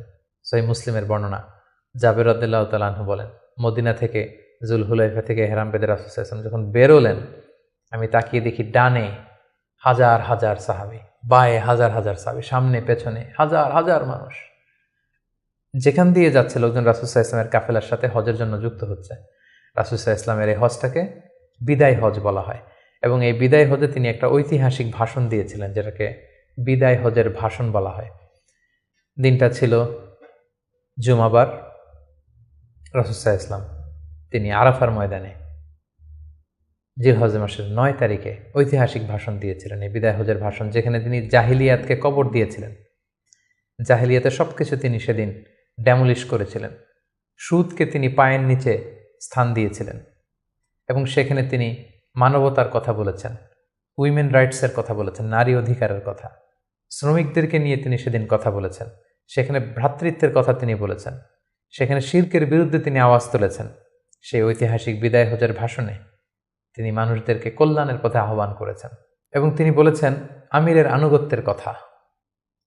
এভাবে তিনি সেই ঐতিহাসিক ভাষণটি দিয়েছিলেন, এবং সবশেষে তিনি বলেছিলেন যে তোমাদের মাঝে আমি 2টি জিনিস রেখে গেলাম। ইঙ্গিত দিচ্ছিলেন যে আমার সময় শেষ হয়ে এসেছে, তোমাদের মাঝে 2টি জিনিস, I have left behind 2 things to you, 2টা জিনিস রেখে গেলাম। এই 2টাকে তোমরা যদি আঁকড়ে ধরো তোমরা কখনো পথভ্রষ্ট হবে না। একটা হচ্ছে কিতাব আল্লাহ, আল্লাহর কিতাব, আর আরেকটা হচ্ছে সুন্নাতা রাসূলিহি, রাসূলের সুন্নাত। এই 2টাকে যারা আঁকড়ে ধরবে তারা কখনো পথভ্রষ্ট হবে না। এবং সেদিন ইসলামকে পরিপূর্ণ করে দেয়া হলো। আয়াত নাজিল হলো, আল ইয়াউমা আকমালতু লাকুম দীনাকুম ওয়া আতমামতু আলাইকুম নি'মাতি ওয়া রাদিতু লাকুমুল ইসলাম দীনা। হে নবী, আজকে তোমাদের জন্য দিনকে আমি পরিপূর্ণ করলাম, তোমার প্রতি আমার নেয়ামতের বাড়িধারাকে পরিপূর্ণ করলাম, এবং ইসলামকে তোমাদের জন্য দিন হিসেবে দিয়ে আমি আল্লাহ সন্তুষ্ট হলাম। এটাই ছিল রাসূল সাল্লাল্লাহু আলাইহি ওয়াসাল্লামের সেই ঐতিহাসিক বিদায় হজের ভাষণ, এবং সেটি ঘটেছিল 10ম হিজরিতে। হজ শেষ করে রাসূল সাল্লাল্লাহু আলাইহি ওয়াসাল্লাম মদিনাতে এসে তিনি রোমানদের বিরুদ্ধে যুদ্ধের জন্য রাসূল সাল্লাল্লাহু আলাইহি ওয়াসাল্লামের একজন প্রিয় সাহাবী ওসামা বিন যায়েদ রাদিয়াল্লাহু তাআলা আনহুকে নেতা করে পাঠিয়েছিলেন। কিন্তু তিনি যেতে পারেননি। মদিনা থেকে বের হওয়ার কিছুদিন পরই তিনি শুনতে পেলেন যে রাসূল সাল্লাল্লাহু আলাইহি ওয়াসাল্লাম অসুস্থ। 11 হিজরির কথা। রাসূল সাল্লাল্লাহু আলাইহি ওয়াসাল্লাম অত্যন্ত অসুস্থ হয়ে পড়লেন, এবং সেই অসুস্থতা থেকে তিনি আর সুস্থ হয়ে উঠলেন না, এবং সেই অসুস্থতার কারণে রাসূল সাল্লাল্লাহু আলাইহি ওয়াসাল্লাম ইন্তেকাল করলেন। হিজরি 11 সনে রবিউল আউয়াল মাসের 12 তারিখ সোমবার রাসূলুল্লাহ সাল্লাল্লাহু আলাইহি ওয়াসাল্লাম এই পৃথিবী থেকে বিদায় নিলেন, এবং তিনি আম্মাজান আয়েশা রাদিয়াল্লাহু তাআলা আনহার কোলের মধ্যে মাথা রেখে আম্মাজান আয়েশা রাদিয়াল্লাহু তাআলা আনহার ঘরের ভেতরে তিনি ইন্তেকাল করেছিলেন। ইন্তেকালের আগে তিনি বারবার বেহুশ হয়ে যাচ্ছিলেন, এবং পানি আনতে বলছিলেন। পানির মধ্যে হাত ঢুকিয়ে তিনি চেহারার মধ্যে পানি লাগাচ্ছিলেন, আর বলছিলেন ইন্না লিল মাউতি লা সাকারাত, হায়রে মৃত্যুর এতই যন্ত্রণা, মৃত্যুর এত কষ্ট। রাসূল সাল্লাল্লাহু আলাইহি ওয়াসাল্লাম আম্মাজান আয়েশা রাদিয়াল্লাহু তাআলা আনহার হাতে মেসওয়াক দেখে, তার শ্যালক যখন মেসওয়াক করছিল তিনি সেখানে ফেল করে তাকিয়েছিলেন। আম্মাজান আয়েশা বুঝতে পেরেছিলেন যে তিনি মেসওয়াক করবেন। তিনি নিজ হাতে মেসওয়াকটি নিয়ে চিবিয়ে নরম করে রাসূল সাল্লাল্লাহু আলাইহি ওয়াসাল্লামের মুখে দিয়েছিলেন। তিনি ইন্তেকালের আগে মেসওয়াক করেছিলেন, এবং তিনি ইন্তেকালের আগে বলেছিলেন আসসালাত আসসালাত, উম্মতেরা নামাজ নামাজ, নামাজকে তোমরা ভুলে যেও না। ওমা মালাকাত আইমানুকুম, এবং তোমাদের কর্মচারীদের প্রতি, শ্রমিকদের প্রতি তোমরা অবিচার করো না। এই কথাগুলো বলে তিনি সর্বশেষ যে বাক্যটি উচ্চারণ করেছিলেন সেটি হচ্ছে মা আল্লাযীনা আনআমা আল্লাহু আলাইহিম মিনান নাবিয়্যিন ওয়াস সিদ্দীকিন ওয়াশ শুহাদাই ওয়াস সালিহিন, অর্থাৎ হে আল্লাহ, নবী, সিদ্দিক, শুহাদা, সালেহ তাদের সাথে যেন আমি থাকি। আল্লাহুম্মা ইলা রাফিকিল আ'লা, আমি আমার প্রিয়তম বন্ধু আল্লাহ তাআলার কাছে ফিরে যাই। এই কথা বলেই তিনি নিস্তব্ধ হয়ে গিয়েছেন এবং গোটা উম্মাকে দুঃখের সাগরে ভাসিয়ে খাতামুন নবিয়্যিন সাইয়্যিদুল মুরসালিন রাহমাতাল লিল আলামিন তিনি তার শেষ নিঃশ্বাস ত্যাগ করেন। এবং নবীরা যেখানে মারা যায় সেই জায়গাটি পবিত্র। নবীরা যেখানে ইন্তেকাল করেন সেখানেই তাদেরকে কবরস্থ করা হয়। রাসূল সাল্লাল্লাহু আলাইহি ওয়াসাল্লামকে আম্মাজান আয়েশা রাদিয়াল্লাহু তাআলা আনহার ঘরেই কবরস্থ করা হয়েছে এবং আজও মসজিদে নববীর পাশে সবুজ মিম্বারের নিচে পেয়ারা নবী আল্লাহর হাবিব সাল্লাল্লাহু আলাইহি ওয়াসাল্লাম মাহমুদ রাসূলুল্লাহ সাল্লাল্লাহু আলাইহি সাল্লাম সেখানে শায়িত আছেন। সম্মানিত সুধী, এ পর্যায়ে আমরা খুব সংক্ষিপ্ত পরিসরে রাসূল সাল্লাল্লাহু আলাইহি ওয়াসাল্লামের জীবনী থেকে আমরা কিছু লাইফ লেসন নিয়ে আসব যে আমরা কি শিখতে পারি রাসূল সাল্লাল্লাহু আলাইহি ওয়াসাল্লামের জীবনী থেকে। প্রথম যেই লেসনটা আমরা উল্লেখ করতে চাই সেটা হচ্ছে রাসূল সাল্লাল্লাহু আলাইহি ওয়াসাল্লাম খুব বড় মনের মানসিকতার অধিকারী ছিলেন, বড় হৃদয়ের অধিকারী ছিলেন। তিনি সবার জন্য ছিলেন। He use to think beyond the narrow borders. তিনি বড় হৃদয়ের অধিকারী ছিলেন, কখনো ন্যারো মাইন্ডেড ছিলেন না। উনি সবাইকে অ্যাকোমোডেট করতে চাইতেন। এজন্য আল্লাহ তাআলা বলেছেন যে ওমা আরসালনাকা ইল্লা রাহমাতাল লিল আলামিন, হে নবী, আপনাকে আমি গোটা বিশ্ববাসীর জন্য রহমত করে প্রেরণ করেছি। তিনি শুধু আমাদের জন্য রহমত নন, মুসলিমদের জন্য রহমত নন, শুধু মুসল্লিদের জন্য রহমত নন, তিনি আলামিন, বিশ্ববাসীর জন্য রহমত। He is for all and his teaching is for all. রাসূল সাল্লাল্লাহু আলাইহি ওয়াসাল্লামের শিক্ষা, দিক নির্দেশনা, তার দেয়া হেদায়েত, এগুলো সবার জন্য। এটা আমরা জানতে পারলাম। দ্বিতীয় যে শিক্ষাটা আমরা পাই সেটা হচ্ছে রাসূল সাল্লাল্লাহু আলাইহি ওয়াসাল্লাম সবসময় সংঘবদ্ধ জীবনযাপন করেছেন। আমরা যদি দেখি মক্কাতে সংঘবদ্ধ, মদিনাতে সংঘবদ্ধ, যেখানে তিনি ছিলেন সংঘবদ্ধ ছিলেন। এবং আমরা যেন ইউনাইটেড থাকি, কোরআনের শিক্ষাটা তিনি বারবার বলেছেন ওয়ালা তাফাররাকু, তোমরা বিচ্ছিন্ন হয় না, তোমরা আলাদা হয়ে জীবনযাপন করো না, বরং তোমরা সংঘবদ্ধ জীবনযাপন করো। রাসূল সাল্লাল্লাহু আলাইহি ওয়াসাল্লামের জীবনী থেকে আমরা এই শিক্ষাটাও পাই। 3 নম্বর যে শিক্ষাটি আমরা পাই রাসূল সাল্লাল্লাহু আলাইহি ওয়াসাল্লামের জীবনী থেকে সেটা হচ্ছে তিনি পিস লাভার ছিলেন, শান্তিকামী। কখনো সংঘাতে, সহজে বিরোধে জড়াতে চাইতেন না, সবসময় শান্তি প্রতিষ্ঠায় তিনি অগ্রগামী ছিলেন। আমরা যদি দেখি যে কোরাইশদের সাথেও কিন্তু তিনি পিস ট্রিটি করেছেন, শান্তি চুক্তি। সাহাবারা রাজি হচ্ছিলেন না, কিন্তু তিনি করেছেন। মদিনায় এসে তিনি মদিনা চার্টার করেছেন, মদিনা সনদ করেছেন, ইহুদিদের সাথে একসাথে থেকেছেন, থাকতে চেয়েছেন, কিন্তু মদিনা সনদ ভঙ্গ হয়েছে যখন তারা বিশ্বাসঘাতকতা করেছে। তার মানে তিনি সবসময় শান্তির পক্ষে ছিলেন, শান্তিকামী তিনি ছিলেন। সো আমরা যারা নবীজির উম্মত বলে নিজেদেরকে দাবি করি, আমরা যেন সবসময় শান্তিকামী হই, আমরা যেন শান্তির পক্ষে থাকি, এটা আমাদের জন্য শিক্ষা। 4 নম্বর যে শিক্ষাটি আমরা পাই সেটা হচ্ছে he was the flag bearer of justice. তিনি সবসময় ন্যায় বিচারের পক্ষে ছিলেন, ন্যায়ের পতাকাবাহী ছিলেন, ন্যায় বিচারের পতাকাবাহী। সবসময় ন্যায় যেখানে, সত্য যেখানে, ইনসাফ যেখানে, জাস্টিস যেখানে, তিনি সেখানে। তার প্রমাণ আমরা দেখি 20 বছর বয়সে তিনি যখন যুবক, তখন তিনি হেলফুল ফজুল নামে যুব সংঘ করেছেন। উদ্দেশ্য কী ছিল? যে মাল মাজলুম দিদ্দাল জালেম, আমরা সবসময় মাজলুমের পক্ষে থাকবো, জালেমের বিরুদ্ধে। কোনো জালেম যেন কোনো ব্যবসায়ীকে, ভিনদেশিকে, কাউকে যেন ঠকাতে না পারে, মাজলুমের পক্ষে লড়বার জন্য তিনি এটা করেছেন। তার মানে ইনসাফ, জাস্টিস, ন্যায় পরায়ণতার পক্ষে তিনি সবসময় কাজ করেছেন। সো আমরা যেন সবসময় ন্যায় পরায়ণতার পক্ষে থাকি, এটাই আমাদের জন্য শিক্ষা। 5 নম্বর যে ব্যাপারটা আমরা দেখি যে রাসূল সাল্লাল্লাহু আলাইহি ওয়াসাল্লামের পুরো জীবনীটা যদি আপনারা খেয়াল করেন, 40 বছর, তারপরে নবুয়তির 13 বছর, তারপর মদিনাতে 10 বছর, আমরা যদি দেখি যে সবসময় রাসূল সাল্লাল্লাহু আলাইহি ওয়াসাল্লাম একটা স্ট্রাগলের মধ্য দিয়ে গিয়েছেন। তিনি আল্লাহর নবী, শুধু নবী নয়, শ্রেষ্ঠ নবী, আল্লাহর হাবিব, তার কাছে কোরআন নাজিল হয়েছে, তার কাছে ওহী আসতো, আল্লাহর সরাসরি সাহায্য তিনি পেয়েছেন, আল্লাহর সাথে কথা বলেছেন। তারপরও তার জীবন কিন্তু স্ট্রাগল মুক্ত ছিল না, সবসময় তিনি স্ট্রাগলের মধ্য দিয়েছিলেন। আমরা একটু স্ট্রাগল করলে হতাশ হয়ে পড়ি, একটু বিপদে পড়লে হতাশ হয়ে পড়ি। আমরা যদি রাসূলের জীবনী দেখি তাহলে আমরা বুঝতে পারবো না, হতাশ হওয়া যাবে না, ধৈর্য ধারণ করতে হবে, কারণ struggle is the part of our life. আমার নবী স্ট্রাগল করেছেন, তিনি সংগ্রাম করেছেন। সো সংগ্রাম আমাদের জীবনের অংশ, এই শিক্ষাটা আমরা পাই। 6 নম্বর যে শিক্ষাটি আমরা পাই সেটা হচ্ছে রাসূল সাল্লাল্লাহু আলাইহি ওয়াসাল্লাম ব্যক্তিগত জীবনে অত্যন্ত সৎ ছিলেন। ট্রুথফুলনেস ছিল ওনার গুণ, ট্রাস্টওয়ার্দিনেস অর্থাৎ সত্যবাদিতা এবং আমানতদারিতা। যে কারণে যে কুরাইশরা রাসূল সাল্লাল্লাহু আলাইহি ওয়াসাল্লামের বিরোধিতা করত, তারাই রাসূল সাল্লাল্লাহু আলাইহি ওয়াসাল্লামকে উপাধি দিয়েছিল আস-সাদিক আল আমিন, সত্যবাদী, আমানতদার। এবং তিনি যখন সাফা পাহাড়ের উপরে দাঁড়িয়ে বলেছেন, আমি একটা তথ্য দিলে বিশ্বাস করবে? সবাই বললেন, হ্যাঁ অবশ্যই করব, কারণ আমরা তো কখনো তোমার কাছ থেকে মিথ্যা বলতে শুনিনি। সুবহানাল্লাহ, চিন্তা করেন, নিজের জাতিগোষ্ঠীর এত বড় অ্যাকনোলেজমেন্ট। সবাই এক স্বরে বলে উঠল, মা জাররাবনা আলাইকা ইল্লা সিদকা, সত্য ছাড়া মিথ্যা তো কখনো শুনিনি। যেদিন তিনি হিজরত করবেন সেদিন তিনি তার ঘরে রাসূল সাল্লাল্লাহু আলাইহি ওয়াসাল্লাম আলী রাদিয়াল্লাহু তাআলা আনহুকে রেখে গিয়েছিলেন। কেন? কারণ ওনার কাছে মক্কার অনেক লোকেরা আমানত রেখেছিল, সেই আমানতগুলো বুঝিয়ে দিতে আলী রাদিয়াল্লাহু তাআলা আনহুর 3 দিন সময় লেগেছিল। এত পরিমাণে ডিপোজিট ছিল, আমানতের বিভিন্ন জিনিসপত্র ছিল, সেগুলো আলী রাদিয়াল্লাহু তাআলা আনহু বুঝিয়ে দিয়ে তারপরে তিনি হিজরত করেছেন। কতটা আমানতদার ছিলেন আমাদের প্রিয় নবী। এবং ওনার এই ব্যবসায় আমানতদারিতায় মুগ্ধ হয়েই কিন্তু খাদিজা রাদিয়াল্লাহু তাআলা আনহা রাসূল সাল্লাল্লাহু আলাইহি ওয়াসাল্লামকে বিয়ের প্রস্তাব দিয়েছিলেন। সো তার উম্মত হিসেবে আমাদের উচিত সত্যবাদী, সৎ এবং আমানতদার হওয়ার চেষ্টা করা। 7 নম্বর যে শিক্ষাটি আমরা রাসূল সাল্লাল্লাহু আলাইহি ওয়াসাল্লামের জীবনী থেকে পাই সেটা হচ্ছে রাসূল সাল্লাল্লাহু আলাইহি ওয়াসাল্লামের একটা ফ্রেন্ডলি ইন্টারাকশন ছিল তার ফলোয়ারদের সাথে, good interaction with the followers. সাহাবীদের সাথে খুবই সুসম্পর্ক ছিল এবং সাহাবীরা কোনো পরামর্শ দিলে সেটা ভালো হলে তিনি আমলে নিতেন। আমরা যদি বদরের যুদ্ধের ঘটনাটা একটু রিভাইজ করি, আমরা দেখব যে মুসলিমরা যে এক জায়গায় তাঁবু গাড়ল, তখন হাব্বাব ইবনুল মুনযির রাদিয়াল্লাহু তাআলা আনহু বললেন, ইয়া রাসূলুল্লাহ, এখানে যে তাঁবু গাড়লেন এটা কি ওয়াহি না আপনার ডিসিশন? রাসূল সাল্লাল্লাহু আলাইহি ওয়াসাল্লাম বললেন যে না, আল্লাহ অর্ডার করেন, এটা আমার ডিসিশন। তিনি বললেন, না ইয়া রাসূলুল্লাহ, এখানে তাঁবু গাড়াটা ঠিক হয়নি, আমাদেরকে অবস্থান নিতে হবে ওই জায়গায়, ফলে বৃষ্টির পানি আমরা পাবো, কুয়ার পানি আমরা পাবো, আর মুশরিকরা, কুরাইশরা তারা পানি পাবে না, আমরা পানি পান করব, ওরা পানির অভাবে মারা যাবে যুদ্ধ ছাড়াই। রাসূল সাল্লাল্লাহু আলাইহি ওয়াসাল্লাম বললেন, তাই তো, চমৎকার আইডিয়া, তাহলে সেটাই করি, চলো চলো আমরা এখান থেকে যে হাব্বাব যেখানে বলেছে সেখানে তাঁবু গাড়ি। তার মানে কতটা ফ্রেন্ডলি একটা ইন্টারাকশন ছিল ফলোয়ারদের সাথে। আমরা যদি খন্দকের ঘটনাটা দেখি, যে বিশাল যে পরীক্ষা খনন করা হলো, এটা কিন্তু সালমান আল ফারিসি রাদিয়াল্লাহু তাআলা আনহুর পরামর্শে তিনি করেছিলেন।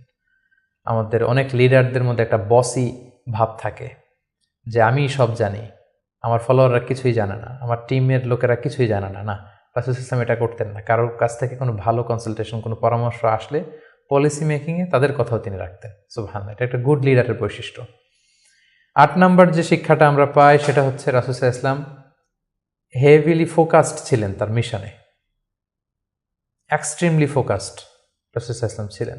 সেই যে মক্কায় তিনি তাওহীদের বাণী প্রচার করতে শুরু করেছেন, রিসালাতের বাণী প্রচার করতে শুরু করেছেন, আখিরাতের কথা মানুষকে প্রচার করতে শুরু করেছেন, তার যে দাওয়াতের ফোকাস, এই ফোকাস থেকে কোনো প্রলোভন, কোনো লোভ, কোনো স্ট্রাগল, কোনো বিপদ রাসূল সাল্লাল্লাহু আলাইহি ওয়াসাল্লামকে এক চুল পরিমাণ নাড়াতে পারেনি। সো আমরা যদি জীবনে সফল হতে চাই, আমাদের ফোকাস ঠিক রাখতে হবে। ফোকাস থেকে আমরা নড়ে গেলে কিন্তু আমরা সফলতার দেখা পাবো না। 9 নম্বর যে শিক্ষাটা আমরা পাই, রাসূল সাল্লাল্লাহু আলাইহি ওয়াসাল্লামের কম্প্যাশনেট অ্যান্ড মার্সিফুল অ্যাটিটিউড। রাসূল সাল্লাল্লাহু আলাইহি ওয়াসাল্লামের এই দয়াদ্র মানসিকতায় অনেক শত্রু কিন্তু রাসূল সাল্লাল্লাহু আলাইহি ওয়াসাল্লামের বন্ধু হয়ে গিয়েছিল, ঈমান এনেছিল। আমরা দেখেছি মক্কা বিজয় যখন করেছিলেন, চাইলে পিষে মারতে পারতেন কুরাইশদেরকে, যারা বছরের পর বছর জন্মভূমি থেকে দূরে থাকতে বাধ্য করেছিল রাসূল সাল্লাল্লাহু আলাইহি ওয়াসাল্লামকে। রাসূল সাল্লাল্লাহু আলাইহি ওয়াসাল্লাম কী করলেন? বললেন যে না, লা তাসরিবা আলাইকুমুল ইয়াউম, কোনো প্রতিশোধ, হিংসা কিছু নেই, ক্ষমা করে দিলাম, যাও তোমরা স্বাধীন। এভাবে নানা ঘটনায় আমরা দেখেছি রাসূল সাল্লাল্লাহু আলাইহি ওয়াসাল্লাম তার অমীয় অনুপম চরিত্রের মাধ্যমে তিনি মানুষের মন জয় করেছেন। সো এই গুণাবলী যেন আমরা আমাদের মধ্যে ধারণ করবার চেষ্টা করি। সব শেষে আমরা যেই শিক্ষাটির কথা বলবো সেটা হচ্ছে succession management. A good leader produces good leaders. একজন ভালো নেতা শুধু ফলোয়ার তৈরি করে না, সে আরও নতুন নেতা তৈরি করে। রাসূল সাল্লাল্লাহু আলাইহি ওয়াসাল্লামের এই গুণাবলীটি কিন্তু ছিল। আমরা যদি দেখি রাসূল সাল্লাল্লাহু আলাইহি ওয়াসাল্লামের ইন্তেকালের পরে আমাদের লিডারশিপ নিয়ে কোনো ক্রাইসিস হয়নি, সেখানে দাঁড়িয়ে গিয়েছে আবু বকরকে আমরা রাদিয়াল্লাহু তাআলা আনহুকে আমরা আমাদের খলিফা বানিয়েছি। আবু বকর রাদিয়াল্লাহু তাআলা আনহুর ইন্তেকালের পরে ওমরে ফারুক আমাদের খলিফা হয়েছে, তারপরে উসমান, তারপরে আলী রাদিয়াল্লাহু তাআলা আনহু। তার মানে রাসূল সাল্লাল্লাহু আলাইহি ওয়াসাল্লাম এদেরকে কিন্তু সবসময় ডানে বায়ে, সামনে পেছনে, কাছে, নানা কাজে এঙ্গেজ করে নতুন নেতৃত্ব, নিউ লিডারশিপ কিন্তু তিনি তৈরি করেছিলেন। ফলে এই সাকসেশন ম্যানেজমেন্টে কিন্তু রাসূল সাল্লাল্লাহু আলাইহি ওয়াসাল্লাম সাকসেসফুল ছিলেন। এবং এখান থেকে আমরা যারা লিডারশিপ কোয়ালিটি আমাদের আছে, আমরা যেন নতুন লিডার তৈরি করে যেতে পারি উম্মার জন্য, এই শিক্ষাটি কিন্তু আমরা পাই।